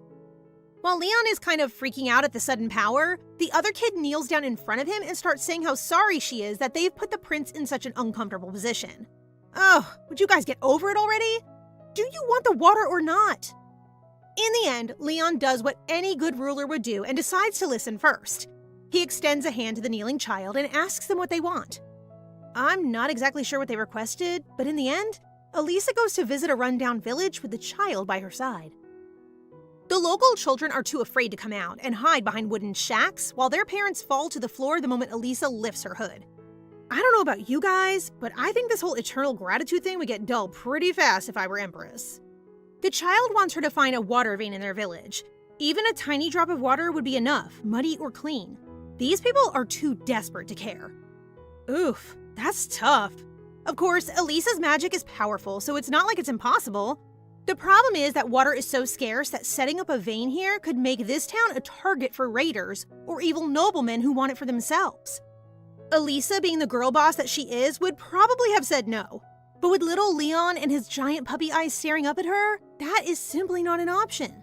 So instead, she says she'll think about it. Once she's in the village, the residents emerge with every tool they can find, eager to help even if it means they collapse.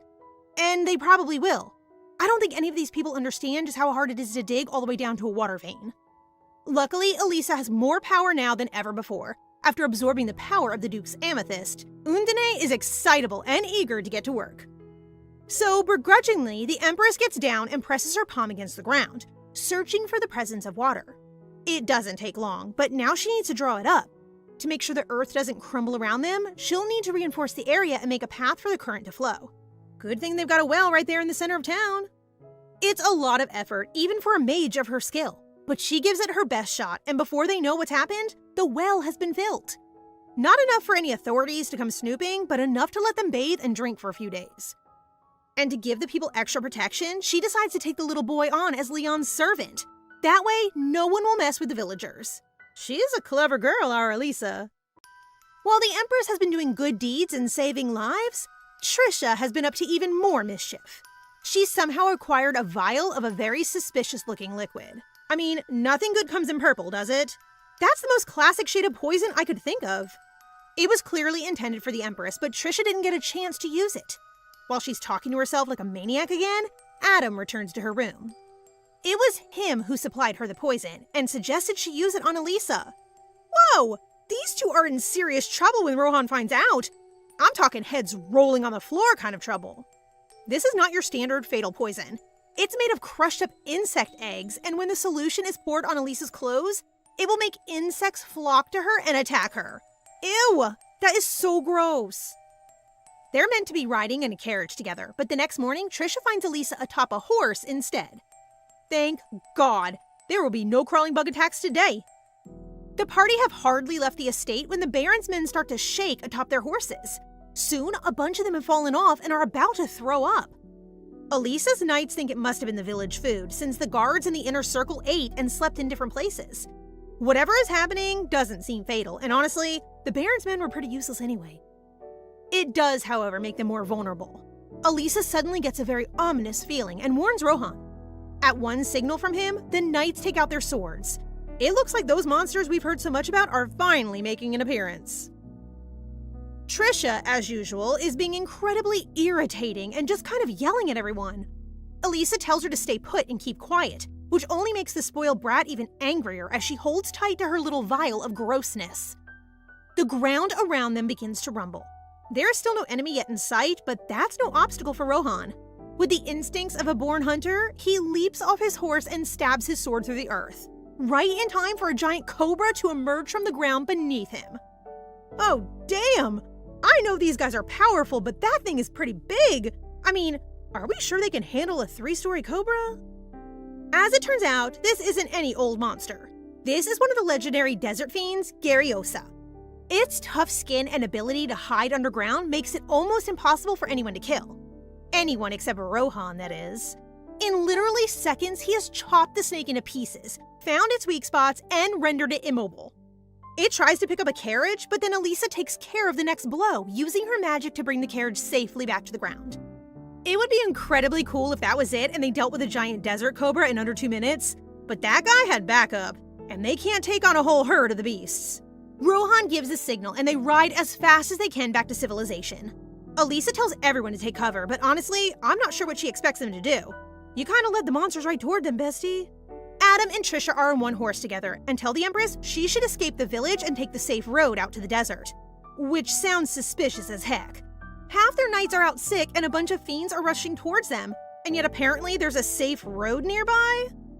Suddenly, the cogs start to turn in Elisha's head. Rohan gets the same sense, and soon the Knights of the Empire are seeing Adam and Trisha in a different light. Just then, a crack in the ground appears and throws them into the air, separating them. Things are starting to look pretty dicey, and it's taking a toll on little Leon. So Elisha hands him over to Sir Miller, one of the knights in her entourage, and heads off to join the fight herself. The only good thing about having drawn the Garyosas to a town is that there's a lot more debris and obstacles, which will not only slow them down, but also injure them. Elisha is also hoping that the location of the village will mean most of the herd will pass them by. In theory, they will only have to fight about half of those that pass their flank. Let's just hope she's right. Adam, the imbecile, is being a coward as expected. He'd rather run than fight, but Elisha isn't so easily scared. That is, until a totally new monster appears from their other side. And this one is a scorpion. As if giant monster cobras weren't bad enough already. They start to attack the Garyosas, which is great. But they've sprung out of the path that Adam kept insisting was safe. Seriously, this guy is pure evil. I can't believe he went to all this effort to try and kill Elisha. In a weird way, though, isn't it kind of a compliment that he thinks it will take this many monsters to defeat her? Like, it's kind of badass. Undisturbed by this latest threat, Elisha conjures spears of water and sends them flying at the cobras. While she's preoccupied with the battle, she doesn't notice one of the Baron's soldiers beginning to cough up blood. Uh-oh, that's not a good sign. Adam immediately demands that all those coughing up blood be thrown out of the village, as if anyone really has the time to be dealing with that in the middle of the battle. The words are hardly out of his mouth when Rohan puts a sword to his throat. He forces Adam to confess, finally admitting that he poisoned his soldiers. I knew it! There's no way this was all just coincidence. Apparently, those who eat the herbs he gave them will attract the giant scorpions. So that means the ones coughing up blood are like a magnet for monsters. Just to prove himself the biggest douche of all time, Adam shoves Trisha off his horse and tries to escape. Of course, Rohan has him on the ground and under his blade in seconds. But Adam is right about one thing. They need to get out. Like, right now. But is it already too late? The others have no choice but to fight for their lives as countless monsters swarm the town center. Meanwhile, Trisha watches from the ground, bruised and battered. She's still holding the poison Adam gave her, but by now, she has realized its true potential. That poison doesn't just attract bugs, it attracts giant scorpions. So instead of using it on Elisha like she's been dreaming about for days, she throws the bottle right on Adam's face, spilling the poison all over him. Oh my god, finally! This guy might just get an ounce of what he deserves. The town is now in a state of fire and destruction. There are monsters coming from all sides, so Elisha orders the troops to retreat to the back of the village. She's been fighting so long and so hard that she doesn't have much mana left, and all her knights seem just as exhausted. Especially Sir Perry. The poor guy has been holding off 2 assassins from the Shadow Order of House Churka all by himself. If you don't remember, House Churka is Empress Isabel's house, but she couldn't have done something like this without a helper. The only other person with the authority to give commands to the Shadow Order is her elder brother Raymond Churka.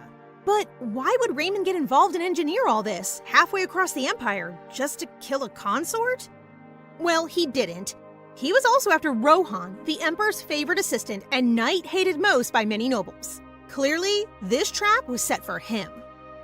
But if Raymond and the Empress think that they can take out the famous Sir Rohan Scherzer with just a few assassins, then they have no idea what our boy is capable of.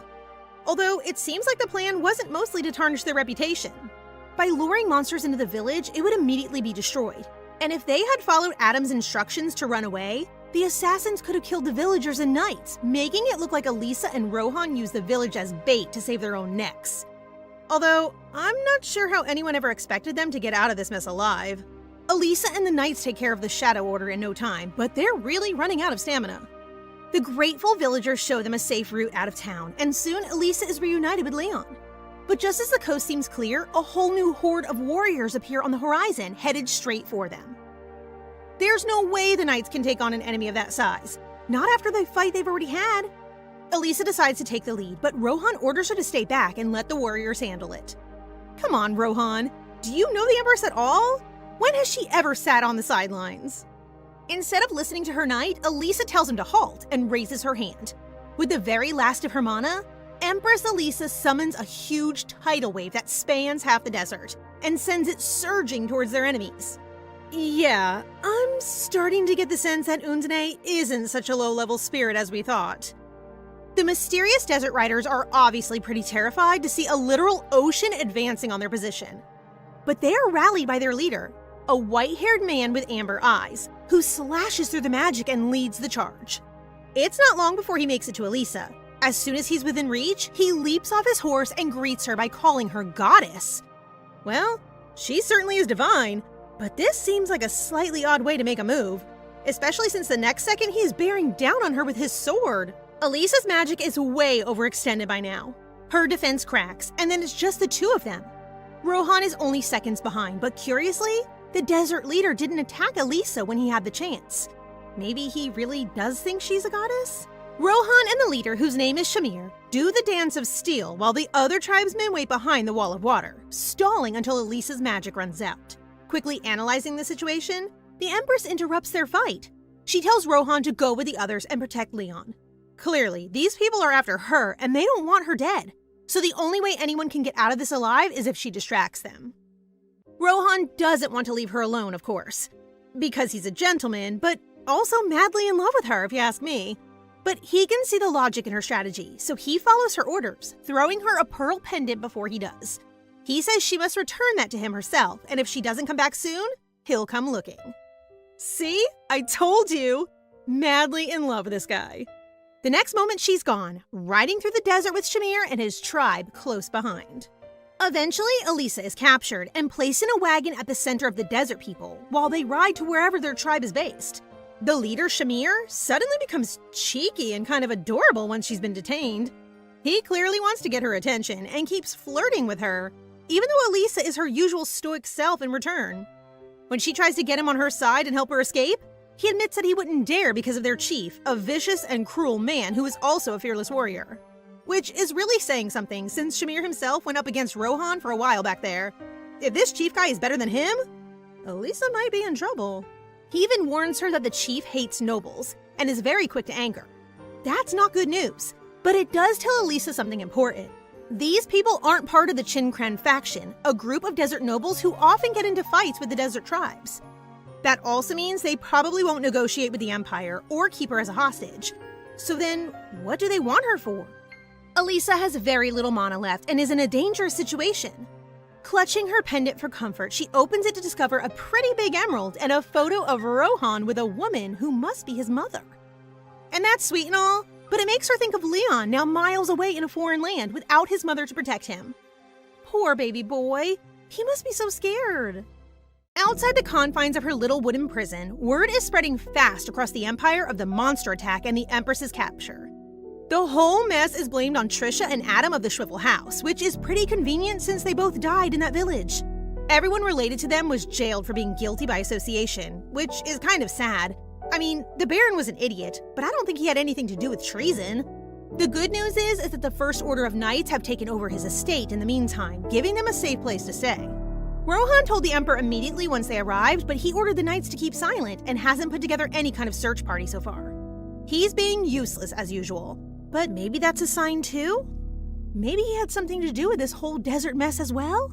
Anyway, Rohan has been itching to go and find her, but he's been awaiting the arrival of Leon, who finally turns up with his godfather, good old William of the Mage's Tower.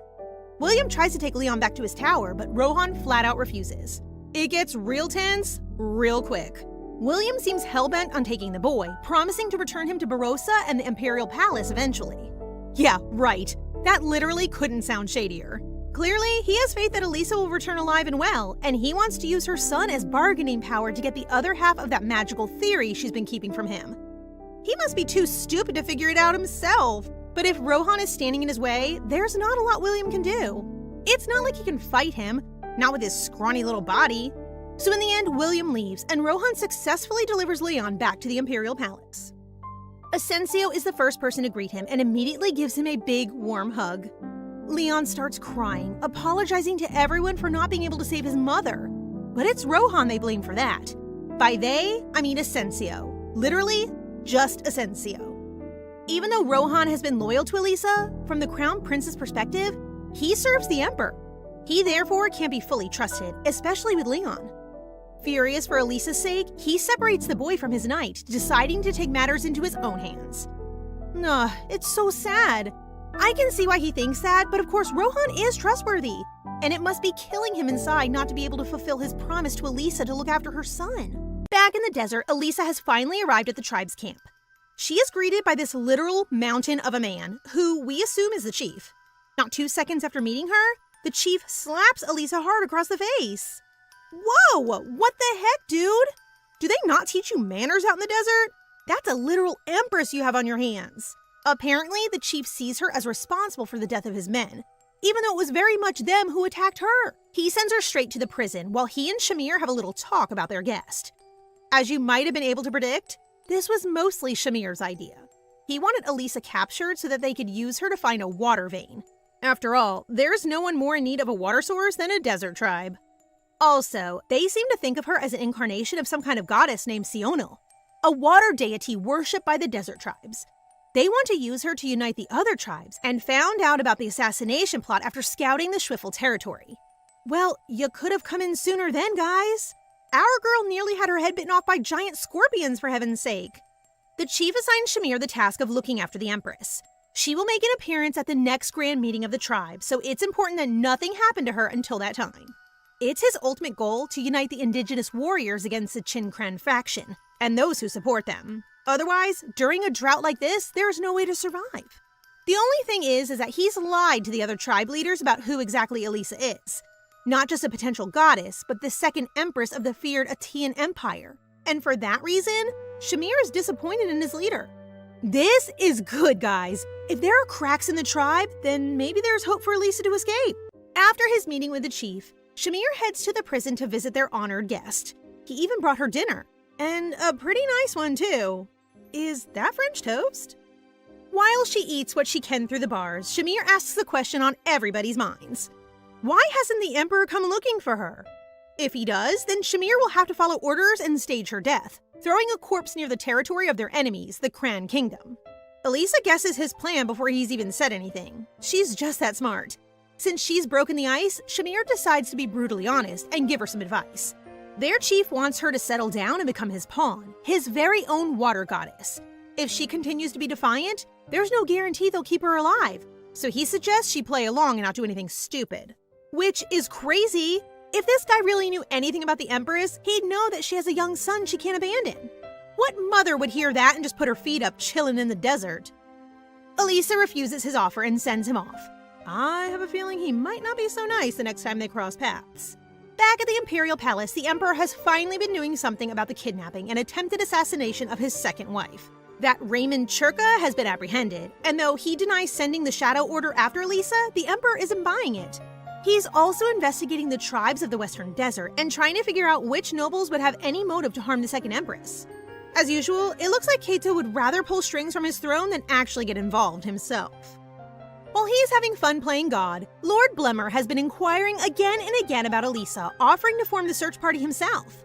He doesn't realize that the Emperor is deliberately holding back on looking for her because he's using this opportunity to tighten his grip on the Western nobles. Always looking for an advantage, this guy, and I bet he won't lift a finger until it suits him. Contrary to expectations, Shamir does continue to visit Elisa and is just as friendly and excitable every time. Before long, the grand meeting comes around and Shamir disappears for a while. When he next visits, he seems to have made up his mind. Instead of teasing the Empress, he cuts through the bars of her cell, offering his hand and hopefully a way home. But who knows if we can trust this guy? While they're escaping, he mentions that he has finally taken his life into his own hands and ditched his master. But Elisa points out that if that were true, surely the chief would be expecting a breakout. The camp also seems a little too quiet, given the grand meeting is the next day. So the Empress doesn't trust her savior one bit. And for good reason. Shamir knows this as well as she does, but I guess he must know the best way to earn her trust is just to prove himself. So he brushes her suspicion off and leads the way past camp, into the start of the desert. While he is leading the way, Elisa catches sight of an archer in the distance. With reflexes as fast as lightning, she uses her magic to push Shamir to the ground, barely out of reach of the archers. They're completely surrounded. The best thing they can do is move and hopefully get out of sight. But once they reach the bottom of the slope, they're confronted with the rest of the tribe, and even some indigenous warriors too. And leading the charge is the chief, who had clearly set this all up a long time ago. Apparently, Shamir isn't as slick as he thinks. They're once again stuck in a similar predicament. Without even blinking, Elisa offers herself up as bait, again, so that Shamir has a chance to get away. Okay, bestie, I know you're a good person and all, but now is not the time. Think of little Leon. The whole reason you're separated in the first place is because you did this before. Shamir is touched by her actions and promises to return for her. So Elisa throws herself off the cliff, and the chief dives straight after her. He catches her in the air, but Elisa is already conjuring herself a path to safety. The other tribes below catch sight of her magic and immediately start whispering about her being the reincarnated goddess. Despite the audience, the chief grabs her by the neck and throws her to his guards, warning them to keep a lookout for Shamir. Well, that might have been the shortest escape mission in history. So much for chivalry. Elisa is taken inside the tent to prepare for the grand meeting. She's hoping for some jewelry to help recharge her mana, but they deliberately give her only gold, which is of no use to her. Outside, the tribes are already voting Chief Aran into the position of Grand Chief, covering all the desert communities. Soon after, Elisa is brought in on the edge of a sword. He makes a big spectacle of introducing her, promising his new subjects that she will make flowers bloom across the desert. Dude, she might be powerful, but she can't do the impossible. Lower your expectations, buddy. The chief also announces that he will have a child with her. Incredibly gross and also impossible.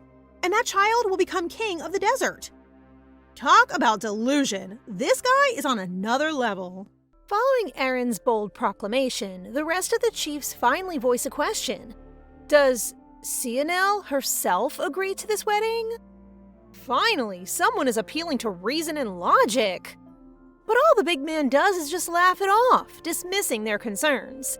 He claims she is merely property and that she's just a woman, arrogantly stating that no woman would and can ever run from their marital duties, especially with a child. Ugh! Permission to punch this guy in the face? As long as they can have more descendants with the goddess's blood simply means greater bounty for all desert tribes. To demonstrate his twisted point, he turns his rage on the servant Dahil. He begins slapping her repeatedly, a brutal display meant to show his dominance, as if it will make him any manlier when he's acting like a child. It is a performance of toxic masculinity meant to solely intimidate. Such a misogynistic man with no respect for even their own deity. His display is cut short as Elisha suddenly throws herself between them. She meets his violence not with pleading, but with a glacial glare and words sharp enough to cut stone. That's our Empress, showing the true strength isn't in the hand that strikes, but in the will that stands unbroken. Word soon spreads like wildfire throughout the camp. People can't help but whisper, comparing the captive woman's regal defiance to stories of their very own goddess Sianil. Lurking in the shadows, Shamir overhears the rumors, a quiet rage simmering within him. His own complicated fondness for Elisha clashes violently with the hearings. He realizes the man he once admired has gone too far, crossing a line that can no longer be uncrossed. A distinct memory from afar brings forth clarification to today's events. One where Aaron has framed their own tribesmen and even sacrificed people to the enemy land, even using Shamir's emotions for his own doing. This time, Shamir vows it will be different. Such cruelty shouldn't stand further, and he will return to Elisha, to return her and see the place she badly calls home. Elsewhere, among the sea of tents, Dahil rushes with a towel full of dried fruits for Elisha's dinner. She stumbles upon another grim scene and goes into hiding. Aaron is beating a woman for refusing to slip a sedative powder into the goddess's food. Horror and helplessness twist inside Dahil. She can't confront him directly, but her spirit is far from broken. She decides to do what she can as a woman. Whisper and do everything to aid Elisha from being harmed, even in the simplest of things. A woman can do far more than a brute with his hands, and Dahil is just getting started when Elisha starts to take notice.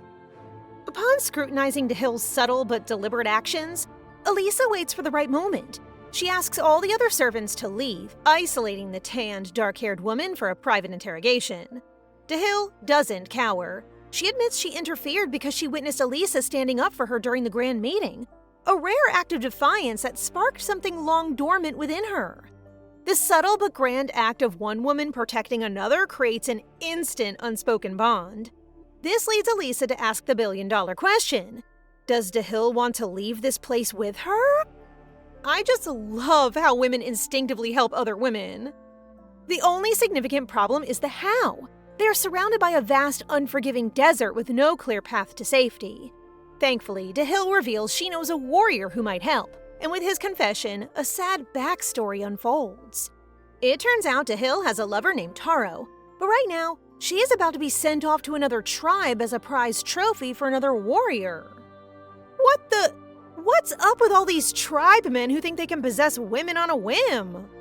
Listening intently to this painful story, Elisha's resolve hardens. She is ever the strategist, and her kindness transforms into a fierce determination. She begins to formulate a plan with Dahil, thus women's empowerment shall prevail. The plan is not simple, nor is it hard. There's only one exit near the horses, but all Elisha can think of is the possible water vein that Undine pointed out last time. Perhaps with that, they could... With only one viable exit and a limited circle of trust, their plan must be perfect. The day of the forced wedding ceremony arrives with alarming speed.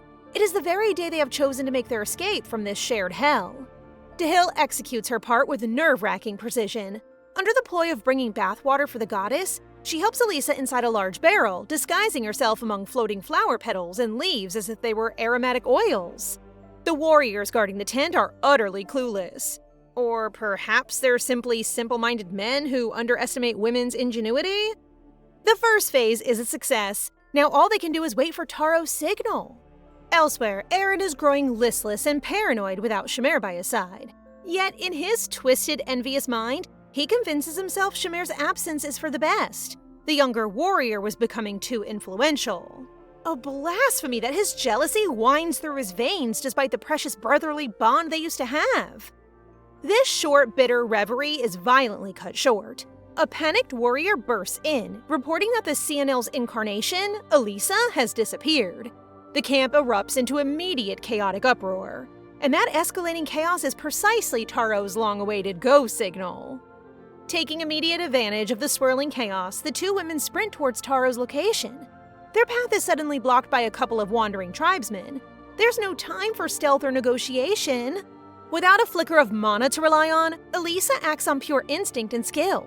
She seizes a fallen sword and dispatches the men with swift, precise efficiency. A testament that her true strength was never dependent on magic alone. The immediate threat is neutralized, but the alarm is surely spreading. They cannot afford to worry. They must make haste before the commotion dies down and organized pursuit begins. They reach the prepared desert carriage and clamber inside. As they race across the sands, Elisha's mind analyzes their position. Riding a desert carriage is a significant luxury, a detail she specifically banked on, and they owe this advantage to the very chiefs from the grand meeting. An eye for an eye. Those tribesmen, for all their brutality, hold a sacred, untreatable taboo to never harm the horses. The animals are considered revered symbols, a cultural loophole. Elisha shrewdly factored this cultural blind spot into her plan. For now, their escape hinges on this tradition. Back at the erupting camp, the rampage is in full swing. Amidst the turmoil and confusion, a furious Eren paces, his thoughts churning into dark paths. There is no logical way a single woman could fight through so many warriors, not unless she... The goddess does move in terrifying, unpredictable ways. She might use brutal force to break through the exit, and there is no way to tell. His eyes, sharp with malice, spots the carriage hurtling toward the distant exit. Eren acts. He and another warrior give chase, commanding Taro to stop. But Taro, fueled by love and rebellion, pushes the horses harder. Freedom is so close he can taste it. He may be a desert warrior bound by tribal law, but his heart prays only for a future with Dahil. That dream shatters in an instant. With a brutal strike, Eren damages one of the carriage wheels, sending the vehicle lurching and skidding to a violent halt. Elisha emerges from the damaged carriage, her posture defiant despite the disaster. Her appearance and exploit raises a grim, admiring smile on Eren's disgusting lips. He actually compliments her boldness in turning people to her side and her impeccable escape plan, but his praise is a prelude to cruelty. He declares that stubborn women like her deserve no kindness, and traitors must meet their end. His blade glints in the harsh desert sun, poised to deliver his twisted justice. Uh-oh. Is this the end for Elisha and the gang? They were so close! This cannot be how it ends.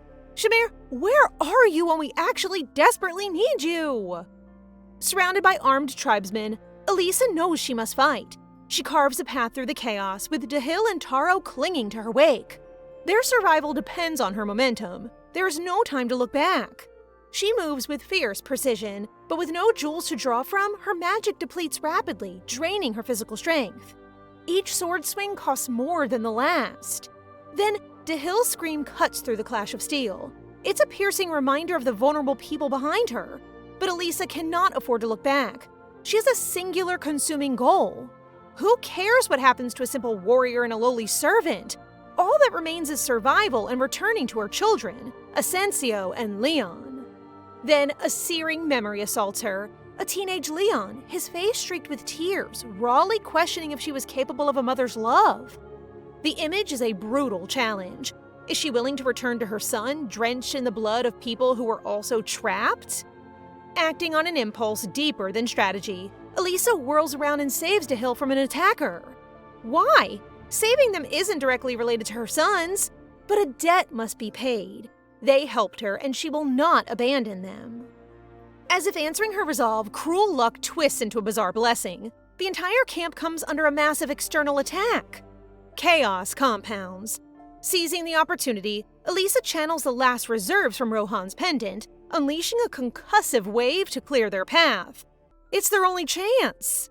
They burst through, only to come face to face with Eren himself, a final gloating obstacle. Weakened and breathing heavily, Elisha still raises her sword, stands firm. Our Empress never fails to stand for her people. Then, Shamir materializes in front of her, a shield of silent loyalty. Eren instantly becomes a petulant baby, shrieking accusations as if he hadn't betrayed Shamir at every turn. Man, that's instant karma! You lead using fear and betrayal, Eren, now that currency has been called in, but the final justice is not Shamir's to deliver. It comes from Leoman, one of the very chiefs Eren betrayed long ago. He steps forward, his expression one of long-awaited vengeance. Wait, is this what they meant by the enemy of my enemy is my friend? Good job, Shamir! You masterfully orchestrated the ultimate payback! In the tense month leading up to the grand meeting, Leoman discovers an irrefutable piece of evidence of betrayal from his tribe and other tribes. Tribes that support the Cran Kingdom, a supposedly common enemy for the desert. The only plausible person who would plot this is none other than Eren. Leoman has long been aware that Eren is a two-faced serpent. He makes people do things under his bidding, but none can see that. For the bulky man, Leoman serves to be another obstacle in his goal. But for Leoman, this discovery ignites a singular burning purpose as he eradicates spies all alike to harm him. Revenge for everything Eren has done and destroyed. But how did Shamir become entangled with Leoman in the first place? Well, let's just say it was pure coincidence. I kid. We shall backpedal before the events today. At the peak of a mountain overlooking Eren's tribe, Leoman hides there, waiting for the right moment to strike. But it holds to be particularly difficult when other tribes are there with their respective soldiers. He cannot wait any longer, even when the grand meeting is taking longer than usual, and they're running out of resources, which is not a good tell sign for his troop. While preparing to strike despite the terrible odds laid before them, they end up meeting up with Shamir. Before that, Shamir had just come across Leoman by accident while riding Spot as if he had all the time in the day. Then he spots the warriors from the Leoman tribe nearby. So he casually stalks them and carefully takes note of their disadvantage. Why not become the solution to everyone's problems? It would serve the second Empress consort. However, Leoman can't help but doubt and be suspicious of Shamir's good timing and his being thrown out. Then again, Eren is too much of a show-off to let someone else stake a claim of credit for his schemes. Thus, the two became business partners at this point. A gain is a gain, after all. It was a sly, calculated move by Shamir. Eren would never see this alliance coming. Back in the present time, Shamir is bewildered at the sight of Elisha being covered with blood, and he thought nothing bad would ever happen to her. Clearly, you must have thought she was some kind of superhuman, bro.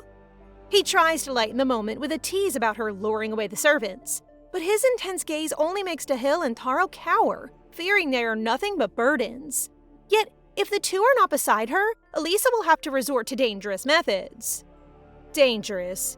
Is there more dangerous than the chaos now? Anyway, they must make haste even with this, joyful reunion? Meanwhile, we see a glimpse of our baby Leon attempting to do some magic with his own little hands. In the midst of this sudden brutal battle between Eren and Leoman, the other assembled chiefs can only watch in baffled silence. Isn't this simply the day for Eren to marry Cianil's incarnation? And why is Leoman even here? Confusion ripples through the spectators from every tribe. They came as guests, not witnesses to a coup. But what leaves them utterly bewildered is the behavior of the mercenaries Leoman hired. Why are they just standing there in a perfect ring instead of aiding their employer? The situation grows stranger. A kettle of large, unfamiliar hawks, which I seriously doubt are just hawks, screech overhead in a synchronized sweep. On cue, the motionless mercenaries raise their weapons as one, not to charge, but to form an impenetrable blockade. They are trapping everyone inside. Even Leoman halts, his face a mask of shocked confusion. Heck, even the master manipulator Eren is caught off guard, his calculations shattered. Don't tell me this is another trick. Shamir quickly whispers a crucial piece of the puzzle to Elisha. Leoman is here for revenge after being framed for collaborating with the Cran Kingdom, and it seems like that same kingdom plans to capture her. Elisha's mind, ever the strategist, sorts through the tangled threads. Since Leoman's reputation was tarnished, he couldn't ask other tribes for help, so he hired outsiders. And within those hired blades, spies from the actual Cran Kingdom infiltrated, seizing this perfect opportunity to wipe out the indigenous tribes in one fell swoop. It is a catastrophic misunderstanding. Leomin is a pawn, the Cran's spies are the hidden hand, and Aaron's failure to predict this has doomed them all. The direness of their situation solidifies as the disguised Cran soldiers begin their ruthless assault on everyone by throwing arrows up above. With Elisa's magic creating a diversion, the group manages to flee and hide inside a nearby cave, desperately trying to regain their strength. As Elisa leans against the cave wall, catching her breath, she senses something, a profound resonant energy vibrating through the stone.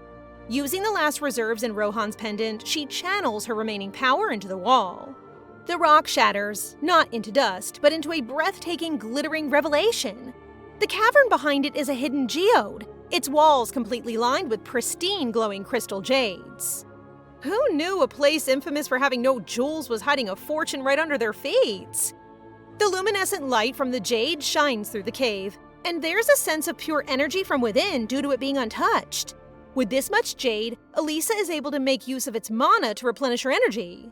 The others took on the role to protect the exterior, but Shamir worries that the walls may shake her inside by force as well. Outside, the aftermath is a grim tableau. Hundreds of soldiers and even the innocent horses lie motionless, felled by volleys of arrows. Shamir is left to defend the cave entrance alone, forced to witness the devastating consequences for his fellow tribesmen. Suddenly, a massive beam of searing green light surges from deep within the cave. The ground trembles violently and the cavern's ceiling begins to crack and collapse. With no way to know if Elisa is safe or has escaped, the group is forced to flee outside. All that remains of the cave is a smoking crater of blasted rock. As the dust settles, they find themselves surrounded by a new group of unfamiliar faces. At least, unfamiliar from Shamir's perspective. I absolutely have no clue who they are either. Let's just trust Shamir.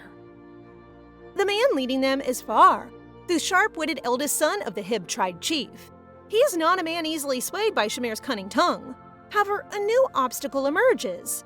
Aaron, battered but very much alive, staggers into the clearing. Just as a Cran mercenary takes aim at Aaron's back, the gravely injured Lauman lunges with his last strength, stabbing the attacker in the leg. Man, what a great day to not be a desert dweller! If this is daily life here, I don't want it. Just when the trio belonging to the second Empress consort is about to also meet their ends, the ground erupts in a violent quake. A massive chasm splits the earth, swallowing Fahar, several of his soldiers, and tragically more horses. From the depths of this bottomless pit, a blinding green light flashes, following a towering swirl of water that reveals Elisa. But she is far from finished. Her eyes lock onto Aaron. With a decisive gesture, she unleashes a colossal hydro serpent meant for him alone. If Moses could part the sea, then Elisa can certainly shake not just the earth, but humanity as well. Meanwhile, far from the chaotic desert, Leon sits still in his everyday tasks, tearingly longing for his mother. Poor sweet baby. Hold on, Leon, your mommy is coming. Bringing everyone to safety, Elisa quietly thanks the water spirit, Undine, for her crucial aid, because without it, she would have ceased to exist. What do you mean, Elisa? While absorbing the jade's energy, Elisa faced a dire crisis. The stones weren't small crystals, but one massive entity, flooding her with more power than her body could handle. She couldn't sever the connection without being torn apart. Her only choice was to trust Undine. The spirit may have been low-class once, but its shared journey has transformed her into something uniquely powerful. A brilliant green light enveloped Elisa, forming a magical path from the jade's core. Just as she feared the worst, Undine saved her with a stabilizing embrace. This means Elisa has acquired a formidable new power. Unstable, immense, and entirely hers. And if she has it, why hold back? Peak queen behavior. True to her resolve, Elisa unleashes a colossal wave upon the battlefield below, like the goddess Cianil delivering judgment. The people blame Aaron for the chaos, but he continues to deny everything until Elisa's hydro serpent finally captures him. A defiant Aaron now faces his impending death. Far away in Barossa, Rohan comforts a weeping Leon with a fatherly hug. The boy is being bullied by Isabel and Stoneham, and William still pushes to take him to the Mage's Tower. For now, Rohan's presence is a shield. But Marie, watching quietly, can only hope for Elisa's swift return. She can no longer wipe away the child's tears, and she wonders how long this fragile peace can last. The next day, Perry informs Rohan that a talent competition for the imperial princes is approaching, a public stage designed to spotlight the empire's future leaders. Rohan remains unconvinced, fully aware of how ruthless such events become once praise and comparison enter the picture. Imperial attention is never harmless. Rohan reacts with immediate skepticism. He knows how fiercely competitive such events become, especially when members of the imperial family are involved. One standout performance could invite overwhelming admiration, while a single misstep might echo across noble circles for months. Elsewhere in the palace, Dorian voices her unease regarding Leon's participation. As someone who knows his nature well, she worries the pressure of public scrutiny may weigh heavily on him. Marie, knowing the prince was far too young, suggests the matter be handled simply by either accepting or declining the invitation, especially since Elisa's absence leaves them in an awkward position. Without her, representation becomes a delicate matter.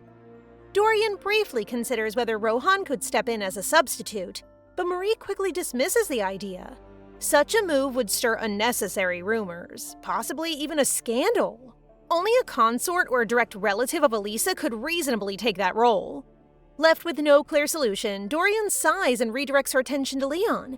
She pushes a small cart of sweets towards his room, hoping comfort might succeed where words cannot. Before entering, she overhears Leon speaking anxiously about the competition. His voice trembles with fear, clearly worried that he will fail publicly or become the subject of ridicule. Inside, Jillian bristles with frustration. Hearing Leon doubt himself only fuels her anger, especially at the idea that others might mock him for trying. She is less concerned about the competition itself and more about how cruel the audience can be. Leon soon breaks down, overwhelmed by his own thoughts. Dorian enters at that moment, offering him sweets and gently playing along, doing her best to lighten the mood. Her presence steadies him, even if only slightly. Sometimes, reassurance arrives disguised as sugar. Watching Leon quietly spiral, Jillian suddenly thinks of Asensio. She hopes his presence might encourage Leon, but she also knows Vamer well enough to suspect interference. Vamer blocks his path, blade drawn, declaring that only victory in combat will earn Asensio that chance. His grip tightens as thoughts of Elisa surface, emotions he clearly has no intention of unpacking. The clash resumes, steel meeting steel, as both men continue their training, neither willing to yield. Days pass, and at last, the day of the competition arrives. Nobles gather early, filling the palace grounds with chatter and admiration. Many pause to praise Isabel's carefully tended garden, marveling at its elegance. Trailing behind the crowd, Kaden finally appears, his presence quietly shifting the atmosphere as the event begins to take shape. And so, the stage is set. As the venue fills, nobles mingle freely, glasses clinking as polite chatter spreads through the garden. The atmosphere looks refined, but tension lingers beneath the surface. From her seat, Isabel casts a sharp glance towards Leon's table, openly amused by the sight of George and Jillian beside him. Elisa's absence only fuels her smug satisfaction, knowing she is far away cleaning up Raymond's mess. An empty seat is sometimes louder than words. With practiced confidence, Isabel soon draws everyone's attention, formally summoning the princes to prepare for the competition. The signal is clear. The show has begun. Asensio takes the stage first, displaying flawless swordsmanship that earns widespread admiration. Applause follows naturally, yet Isabel's interest barely lingers, as her praise is reserved solely for Stoneham. Stoneham follows with a piano performance, and despite a minor slip, Isabel brushes it aside without hesitation. Kaden's earlier assurance still echoes in her mind. Stoneham is meant to win. Decisions like these are often made long before the performance begins. Eventually, Leon's turn arrives. He swallows hard, stepping forward as his nerves betray him. Only a few strained notes escape before hesitation tightens his chest. Isabel immediately takes notice, openly mocking his unease and dismissing his effort as pitiful. Whispers ripple through the crowd, growing louder as Leon's hands begin to shake. Just as he nears the brink of retreat, George and Jillian catch his eye, urging him forward with silent encouragement. Their faith steadies him. Leon draws a breath and begins again, his voice finally carrying across the space. The melody softens the room, stirring emotion and silencing doubt. Praise soon replaces ridicule, spreading from table to table. Isabel's expression darkens, teeth clenched as control slips from her grasp. A noble nearby voices disapproval, insisting that effort and technique favor Asensio and Stoneham over Leon's performance. The renewed criticism hits hard. Overwhelmed, Leon falters, tears spilling as his voice cuts short. Before the whispers can rise again, Jillian steps forward, her presence alone commanding silence. She walks straight to Leon, ignoring the stares fixed upon her. Leon glances toward Kaden, who watches closely, then gives a small nod. He chooses trust. Jillian takes Leon's hand, her resolve unmistakable as she directs her vow toward him. Mana responds instantly, forming a glowing circle beneath them. A mark appears on Leon's hand, sharp and undeniable. When they turn back to the crowd, fear replaces arrogance, and the garden falls into stunned silence. Some performances change more than opinions. Stoneham's composure finally cracks as he shouts in outrage, openly questioning Leon's worth and turning his scorn toward Jillian as well. His disbelief is loud enough to ripple through the garden, dragging everyone's attention back to the stage. Before the situation can spiral further, Asensio steps forward, his expression sharp as he addresses Stoneham directly. He reveals Jillian standing as a Fifth Circle mage, making it clear that Stoneham has not only mocked Leon, but gravely insulted someone far above casual ridicule. The revelation sends a wave of shock through the crowd. Stoneham freezes, unable to process what he has just heard, while Isabel stiffens in her seat, her irritation barely contained. Once again, control slips from her grasp. Information is power, and this one lands cleanly. Asensio then turns to Jillian, questioning whether she stands as Leon's chosen talent. The weight of the moment hangs heavy as every eye follows the exchange. Jillian confirms without hesitation, calmly declaring herself as living proof of Leon's ability to recognize, nurture, and stand beside genuine talent. Her words leave no room for doubt. Talent is not always loud, but it is unmistakable. Soon after, the host steps forward to announce the competition's outcome. His hands tremble as he hesitates, clearly torn by the imbalance unfolding before him. Just as he prepares to name Asensio as the winner, an unexpected interruption occurs.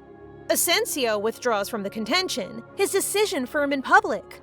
The announcement stuns the host and leaves the audience murmuring in confusion. With no clear resolution remaining, the host hastily declares that all the princes have demonstrated remarkable talent, acknowledging the competition's compromised fairness. In the end, every prince is named a winner, a conclusion that satisfies no one entirely, but avoids immediate scandal. A political solution, if nothing else. With the competition concluded, the ceremony shifts to the awarding of prizes. Vamer steps forward to present Asensio with a finely crafted sword, forged by the renowned Basma. The craftsmanship alone draws admiration, and Asensio accepts it with sincere gratitude. Stoneham watches from the side, his envy impossible to hide. Moments later, Isabel presents Stoneham's reward, unveiling an ornate, jewel-crafted replica of the Empire. Its brilliance catches the light, and her smile returns, thin and calculated. Her gaze then drifts to Leon's table, where she sneers at the simplicity of his gifts, clearly unimpressed. Not everything valuable needs to glitter. Leon, however, is genuinely pleased, carefully admiring each present with quiet joy. Still, a small note of regret lingers as he wishes Rohan could have been there to see it all. As if summoned by the thought, Rohan suddenly appears. Leon's face brightens instantly as Rohan steps forward and presents him with a small, wriggling baby animal. He gently cautions Leon to keep his distance for now, explaining that it is a young Barcado and still fragile. The crowd erupts into murmurs, stunned by Sir Rohan's choice. Compared to jeweled empires and legendary blades, the gift seems absurdly modest, yet its presence lingers far longer in the room. And yet, Leon's smile has never been wider. Back in the desert, Elisa's group presses onward beneath the unforgiving sun. The heat eventually forces them to pause, exhaustion setting in as the sand stretches endlessly around them. Even determination needs rest.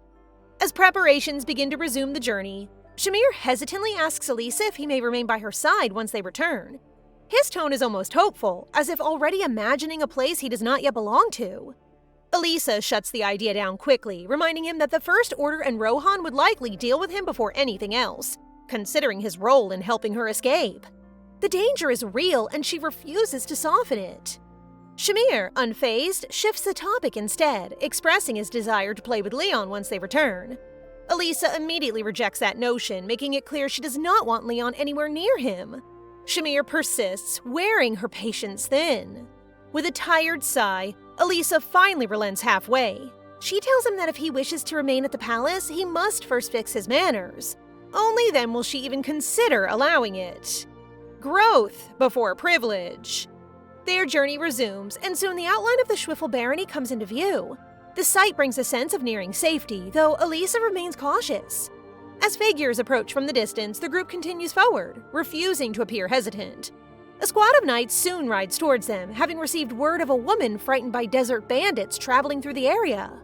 When they draw close, the knights greet Elisha respectfully, revealing themselves as Vamer's men. They speak politely, carefully avoiding the true reason behind their search for her. Some truths are best delayed. One knight, however, becomes distracted. His gaze locks onto Shamir, and in an instant, his sword is drawn. Suspicion sharpens the air. Shamir instinctively reaches for his own blade, but Elisha stops him immediately, reminding him they are now within the imperial borders. Violence here would not end well for anyone. Meanwhile, back in Barossa, Vamer informs Kaden that Elisha has been located. He requests immediate permission to bring her back, urgency evident in his demeanor. Kaden responds calmly, suggesting that Rohan and Leon might be the ones to meet her instead. Despite this, he grants Vamer's request and departs shortly after. Left alone, Kaden reflects quietly. Elisha's resilience continues to surprise him, and he decides it is not yet time to eliminate her. Not without evidence against the Western nobles. His thoughts shift as his plans begin to form. Every move now must count. Somewhere along Barossa's border, Elisha and Shamir ride in a carriage under the watchful escort of Vamer's knights, leaving Taro and Dahil behind at the Schwiffel barony. The journey feels tense, as though something is bound to interrupt it. That feeling proves right when the sound of galloping hooves force the convoy to halt. The knights immediately form a defensive line as Vamer emerges, his presence sharp and unmistakable. Elisha steps out at once and positions herself in front of Shamir, instinctively shielding him as she senses Vamer's hostility. She quickly explains that Shamir served as her subordinate in the desert, hoping reason will prevail. Instead, Vamer bristles with anger. Elisha responds not with force, but familiarity, gently patting his head in an effort to calm him. The tension eases almost instantly, his anger dissolving under her touch. Affection proves far more effective than authority. Unfortunately, Shamir's casual joking rekindles Vamer's irritation just as quickly. Elisha steps in again, questioning his sudden emotional swings and reminding him to speak carefully as the captain of the Crown Prince's faction. Chastened, Vamer regains control, though his behavior turns oddly needy, seeking praise from Elisha. Despite finding it strange, she indulges him just enough to keep the peace. Before long, the group arrives at the palace. Leon rushes forward the moment he sees Elisha, throwing himself into her arms before greeting Asensio with equal excitement. Inside the reception room, Elisha formally introduces Shamir, and despite initial caution, those present begin treating him with measured courtesy. Leon soon notices Elisha's quiet demeanor and eagerly brings up the baby Barcado, proudly announcing his name as Remy, a gift from Rohan. Elisha freezes, stunned by the sight, her thoughts immediately turning to what could have possessed Rohan to give such a creature away. That explanation will not be simple. The following day, Elisha receives another summons from Kaden. The moment she enters the court chamber, the air feels tight and restless. Nobles packed closely together as impatience simmers beneath their formal composure. Every gaze follows her, some curious, others openly hostile. Kaden does not waste time in acknowledging the unrest. He openly addresses the nobles' dissatisfaction, then turns the pressure directly on Elisha by questioning whether she has lost her right to stand beside him. The challenge is deliberate, meant to test her resolve in front of everyone. Elisha falters for only a heartbeat before regaining her composure. She reminds the court that the choice of Kaden's future wife has never been hers to claim or discard. Instead of defending herself further, she requests permission to demonstrate what she has gained during her travels, choosing action over argument. Kaden agrees almost instantly. He even grants her full freedom to act, stating that Isabel's treasured garden may be sacrificed if necessary. His casual approval sends unease rippling through the nobles, many of whom glance nervously toward the palace grounds. Once outside, Elisha steps into the gardens and calls upon Undine. The response is immediate and overwhelming. A towering water entity rises at her command, its sheer presence forcing nobles to stumble backward as fear replaces arrogance. Rohan reacts on instinct, drawing his blade the moment the power manifests, but Vamer blocks his path without hesitation. The silent clash of authority ends quickly, and all attention returns to Elisha. She raises her hand, and the well at the center of the garden explodes with surging water. The force is controlled, yet undeniable, spilling forth a clear abundance. Elisha calmly informs the court that Barosa's long-standing water shortage has been resolved. The nobles stand frozen, confronted with proof they cannot dismiss. Elisha then sets her conditions plainly. She will safeguard Barossa and its people using her power, but only if the malicious rumors and whispered hostility against her come to an end. Kaden watches closely, a measured smile forming as he recognizes both the strength and restraint in her display. At that moment, Shamir steps forward, drawing immediate attention. He greets Kaden without fear, his presence alone stirring curiosity and unease among the nobles. When pressed to explain himself, Shamir speaks openly, recounting his loyalty with raw honesty. There is no polish, no attempt at diplomacy, only conviction. His words leave the chamber silent as awe replaces doubt. Both Kaden and Elisha fell silent as Shamir finishes by proudly declaring himself Elisha's loyal dog. Not all loyalty needs refinement to be absolute. Inside the palace, a knight questions Elisha about where she encountered Shamir, expressing interest in recruiting him into the Second Order. His potential is already drawing attention. As Elisha speaks with Marie, she becomes increasingly aware of how much Viscountess Kane has managed in her absence. The order, stability, and care left behind do not go unnoticed, and Elisha feels genuine gratitude. Marie then reveals that significant funds have recently arrived from an unidentified source. When Elisha checks the crystal, understanding dawns and she smiles, realizing she has secured another ally amid the growing tension. Support often arrives quietly. Back in the throne room, a noble presents Elisha with a lavish offering, expressing gratitude for resolving the capital's water crisis. At Kaden's command, servants are ordered to deliver all the gifts to Elisha without delay. The noble adds that invitations from multiple nations have begun pouring in. Kaden pauses, visibly taken aback, especially when informed that the Crown Prince of Santiano has reached out to Elisha once again. The sudden request piques Kaden's interest. A royal capable of summoning a high-grade spirit seeking Elisha suggests something has gone wrong. His attention shifts to her abilities, unease creeping in.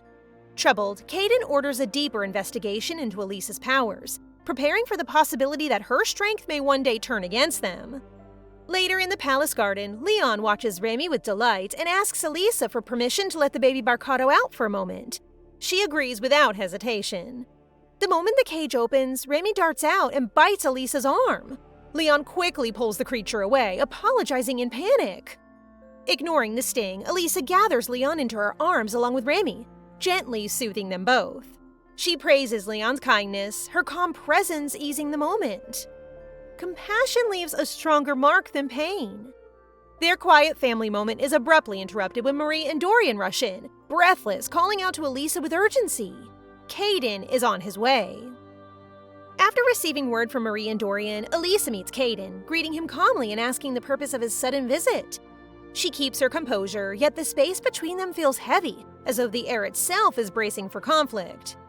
Before Kaden can speak, his attention shifts to Leon, who stands close to Elisha, hands clenched, body visibly trembling in fear. The child's unease does not go unnoticed. Elisha steps in, inviting Kaden to continue their conversation in the reception room instead. Some matters should not happen in front of children. Once inside, the atmosphere sharpens. Kaden wastes no time and directly confronts Elisha, demanding to know what she's been hiding from him.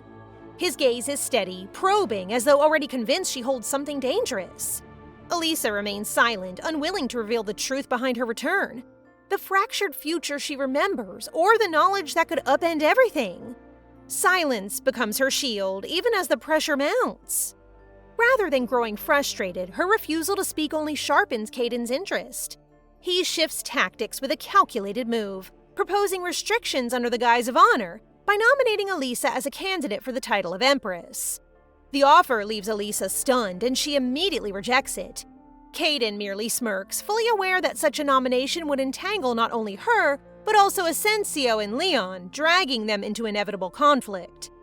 Kaden presses closer, testing her restraint, provoking her silence until, without warning, he closes the distance and steals a kiss.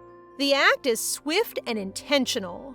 Elisha freezes, shock locking her in place as he pulls away as though nothing has happened. Satisfied, Kaden leaves soon after, implying that this confrontation is far from over. His confidence lingers long even after he's gone. Power rarely retreats after the first strike. Left alone, Elisha seethes, anger burning at the realization that her first kiss was taken without her consent. The following day, Elisha carefully considers returning Rohan's pendant. It has stayed with her through moments she would rather not relive, and now that things have settled, she feels it is only right to give it back. Before leaving, she asks Marie to prepare a basket of snacks, deciding a proper visit to the First Order should not be empty-handed. At the training grounds, the scene is nothing short of intense.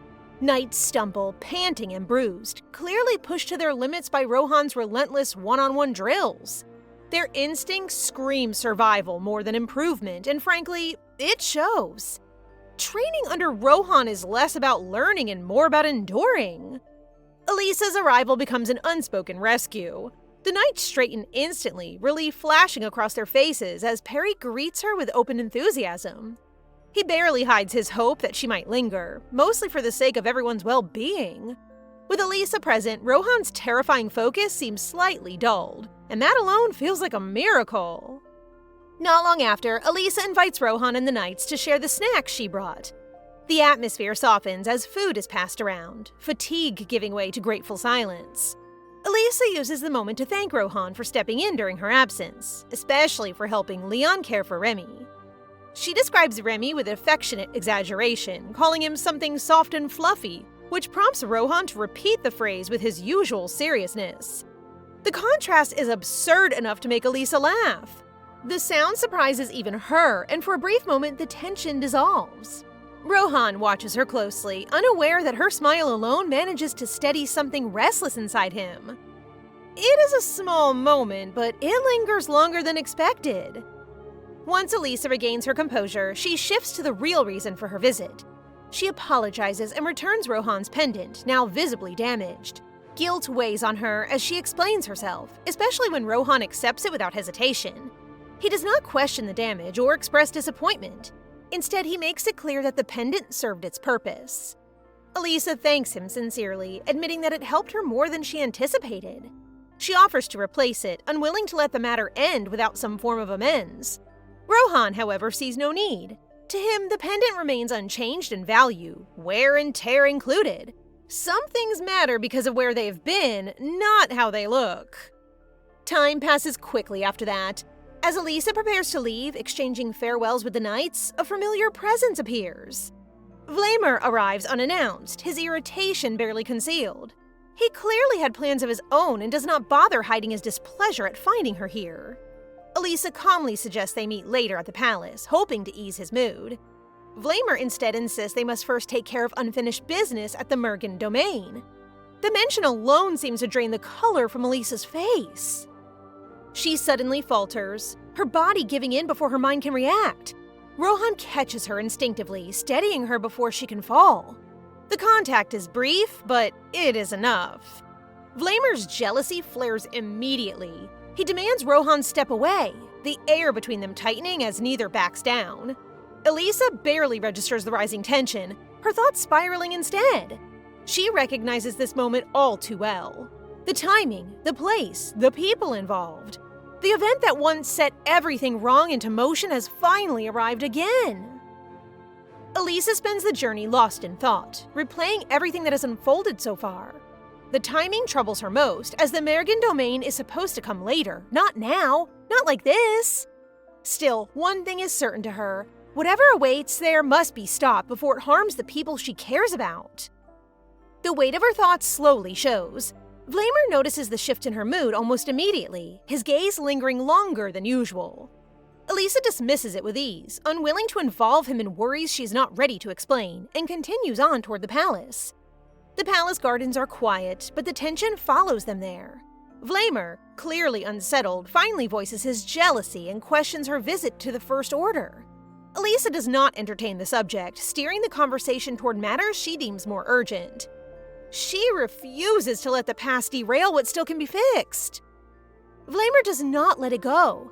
He steps closer, deliberately shortening the distance between them, his boldness unmistakable. He makes it clear that he wants to grow closer to her, to be more involved in her life than before. Elisha reacts with a light laugh, not out of mockery but surprise. Yet her thoughts take a different turn. She worries that his open friendliness toward her could stir unnecessary rumors, especially considering his position and the delicate balance surrounding the Crown Prince's faction. Her response catches Vamer off guard. He did not expect her to think so far ahead, nor did he expect his intentions to be weighed so carefully. Left momentarily speechless, he decides to withdraw, excusing himself before his emotions show further. Before he can leave, Elisha stops him. Her tone sharpens as she warns him not to enter the caves within the Mergen domain alone. She emphasizes that doing so would endanger not just him, but others as well. This warning carries more fear than she lets on. Vamer departs soon after, unsettled but thoughtful. Back at his residence, he's greeted with the news that his parents are requesting an audience. The message alone dampens his mood. Inside his office, the meeting turns sour almost immediately. His parents criticize his lack of communication and accuse him of neglecting his responsibilities toward the family. Vamer reacts with visible irritation, reminding them that they were the first to turn their backs on him long ago. The discussion escalates when his parents invoke his deceased sister, using her memory to justify their actions. The mention cuts deep. His composure cracks, and his response is cold, sharp, and final. Some wounds do not heal when they're weaponized.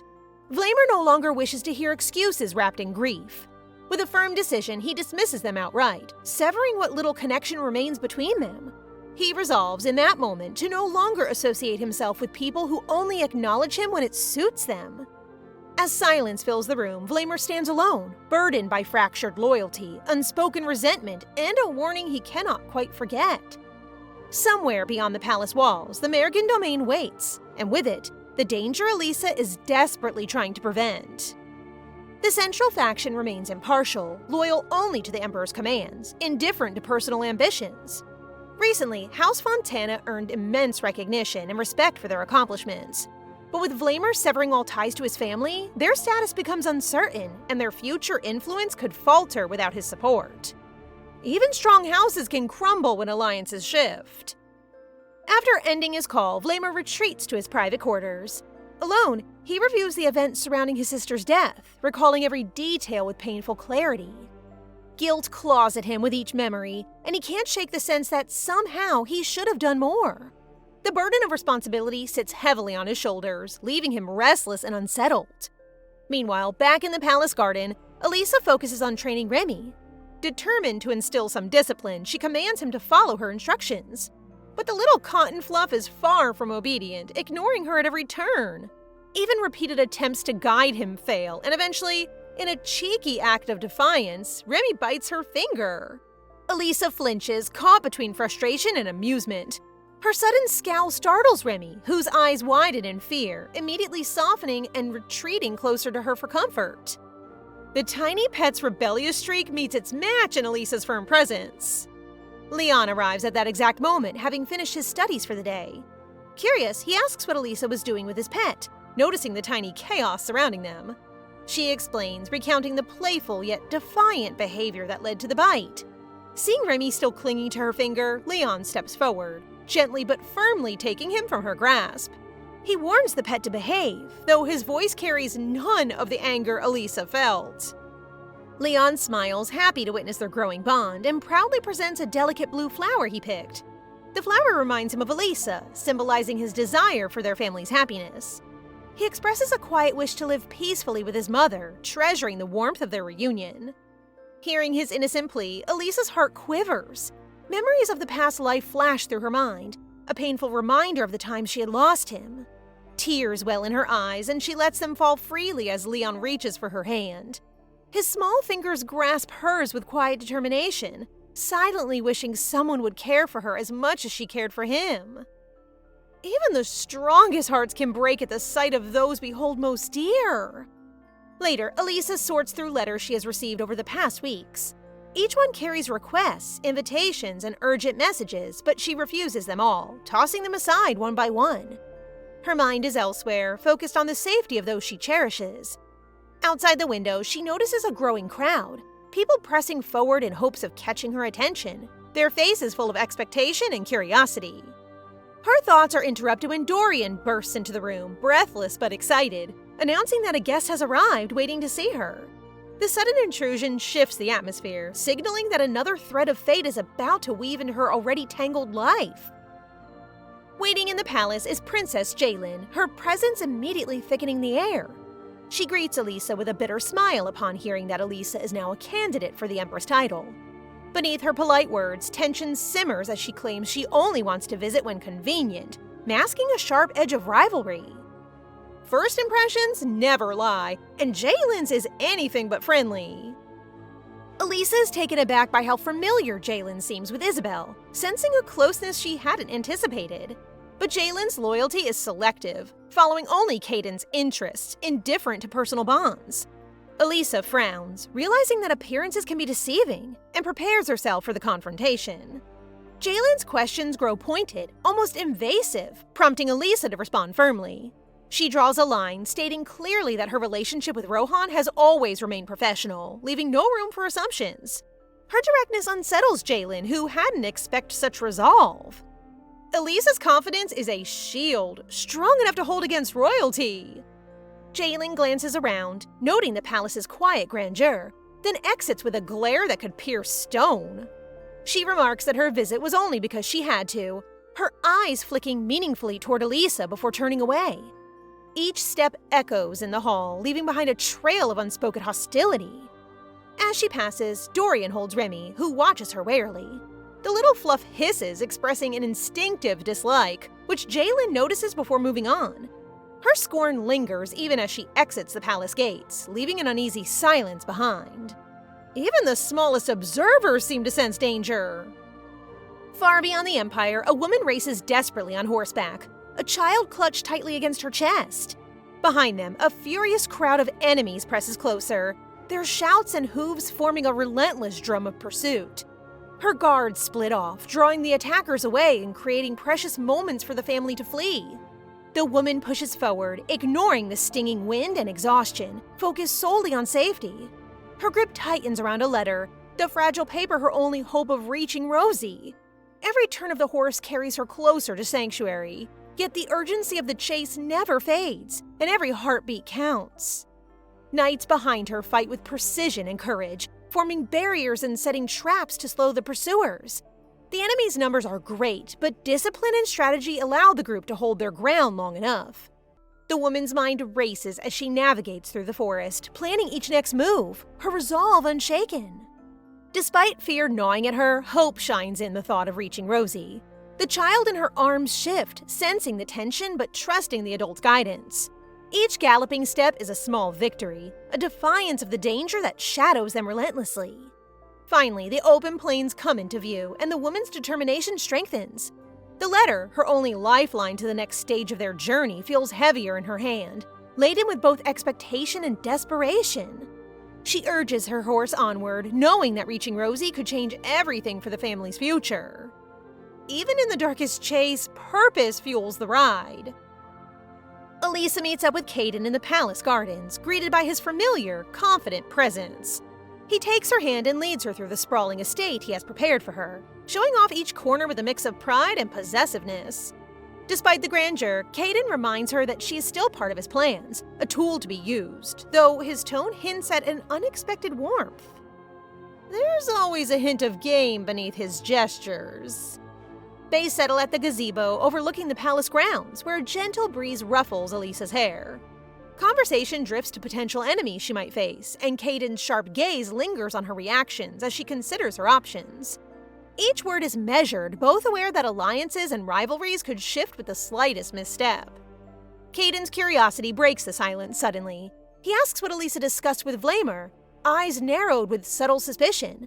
Elisha recounts the conversation honestly, explaining that she and Vamer have made amends and are on better terms, hoping to avoid misunderstandings. His gaze sharpens, reading between her words, but he quickly diverts the topic. He tells Elisha there is another way for women in the Empire to gain freedom tied to the Emperor's death. Elisha's eyes widen at the thought. a spark of joy lighting her expression despite the grim implication. Kaden notices her fleeting excitement and teases her lightly, pulling her back from the edge of optimism. He shifts the conversation again, bringing up Princess Jalen's recent movements and visits, questioning the details with his usual intensity. Elisha explains the situation carefully, ensuring Kaden understands the nuances and avoids misjudging her actions. The closer they stand, the more his presence presses against her senses. Kaden's curiosity about Jalen's intentions grows, and before Elisha can react, he draws her into an unexpected kiss, mocking both Vamer and Rohan's interest in her with a teasing grin. Elisha freezes, caught completely off guard, powerless in the moment, her cheeks burning as he pulls away. He steps back slightly, but keeps a magnetic hold on her attention. Kaden instructs her to meet him in his bedroom later that night, leaving Elisha flustered and uncertain how to respond. His words hang in the air, teasing and commanding all at once. Moments later, Elisha returns to her palace, the sun dipping low behind her. Marie meets her at the doors, bowing apologetically, explaining that a guest had entered the palace during her absence. Elisha only nods, her mind still tangled in the whirlwind of Kaden's presence, the kiss, and the weight of responsibilities waiting inside. Some encounters leave traces that linger longer than expected. Upon entering the room, Elisha is met by a hurried messenger. He immediately hands her a letter bearing the seal of the Rosanen family, urging her to read it without delay. Halfway through the letter, Elisha's expression changes completely. Her eyes widen in shock and she wastes no time reacting. Elisha rushes straight to the imperial palace, demanding entry into Kaden's office and stressing the urgency of the information she carries. Faced with her authority and insistence, the guards have no choice but to let her through. Kaden greets her with visible displeasure, clearly irritated that she failed to meet him the night before. Elisha dismisses the issue outright, prioritizing the crisis unfolding before them. She informs him of the alarming development revealed in the letter. Kaden is visibly shaken, realizing the situation has escalated far earlier than his own covert orders anticipated. Even carefully laid plans can be overtaken by reality. The two immediately begin discussing countermeasures, carefully weighing their next moves to prevent further danger to the Empire. Despite the gravity of the situation, Kaden briefly mocks his own misfortune, amused that their meeting was once again interrupted. Back at Elisha's palace, Shamir loudly complains, convinced Elisha has forgotten about him and that Leon is deliberately avoiding him. Dell laughs it off, reminding him that he was the one who followed Elisha back in the first place. Elisha ignores the childish display and announces her departure. She asks Shamir and Dell to look after the children while she's away, making her expectations clear. As night falls, Elisha quietly slips out of the palace. She arrives at the designated location under cover of darkness, where the members of the Zealot Order are already waiting for her. The next move begins in the shadows. Elisha is momentarily speechless when she finally comes face to face with the Zealot Order. With their assistance, she is swiftly transported elsewhere, leaving no trace behind. So this is how they move unseen. In the slums of Sharon, chaos brews quietly. A stranger suddenly ambushes Charles, harassing him without warning, until a passerby intervenes and drives the attacker away. Relieved, Charles flees the scene, unaware that the so-called rescuer had discreetly taken something from him in the process. A narrow escape with a hidden cost. Charles eventually reaches a secluded rural house. Inside, Ash, Benjamin, Rosanen, and Bera are already hiding, anxiously waiting for Elisha to arrive. Their brief relief shatters when the two men who robbed Charles return, this time with reinforcements. The group storms the house, searching every corner as Charles desperately tries to stop them, but he's quickly overwhelmed. As the intruders head upstairs, they are cut down instantly by Ash. The sudden violence leaves no room for hesitation. Realizing the situation has escalated beyond control, the group abandons the hideout at once. They rush to escape, knowing that staying any longer would only invite greater danger. There's no turning back now! Elisha arrives in Sharon alongside the Zealot Order, where Giles is already waiting. He informs her that Rosanen and the others are on the run, heading toward Rotanen in an attempt to stay ahead of their pursuers. Elisha frowns as the situation grows more complicated. Hoping the group can stay safe until they're found, she immediately orders the guards to move out and track their location. Elisha and the Zealot Order hurry toward Rotanen. Along the way, Giles explains the cause of the chaos. Duke Verdin is responsible for forcing Bera and Ash into hiding after attempting to seize their son as leverage. Worse, word has spread that a reward awaits anyone who captures Benjamin. Fear spreads faster when profit is involved. Elisha commands the guards to comb through every part of the forest, making sure no one lays a hand on the fleeing group. Deep within the woods, Rosanen leads Bera and Benjamin away from sight. They hide inside a burrowed hollow, barely daring to breathe as the danger draws closer. Without warning, a man lunges at them, shoving Rosanen aside and trying to drag Benjamin away. His attempt fails when Benjamin fights back, catching him off guard. Bera grabs Benjamin and runs, but the man quickly closes the distance, yanking her back by the hair. Believing he has finally succeeded, he pauses, only to realize too late that a crowd is forming around him, eyes filled with the same greedy intent. Predators rarely expect competition. So guys, what do you think of this story so far? Please subscribe and turn on notifications for updates on this and all our other stories, so you can be the first to find out when they're out. Thank you so much for your support. See you in the next one!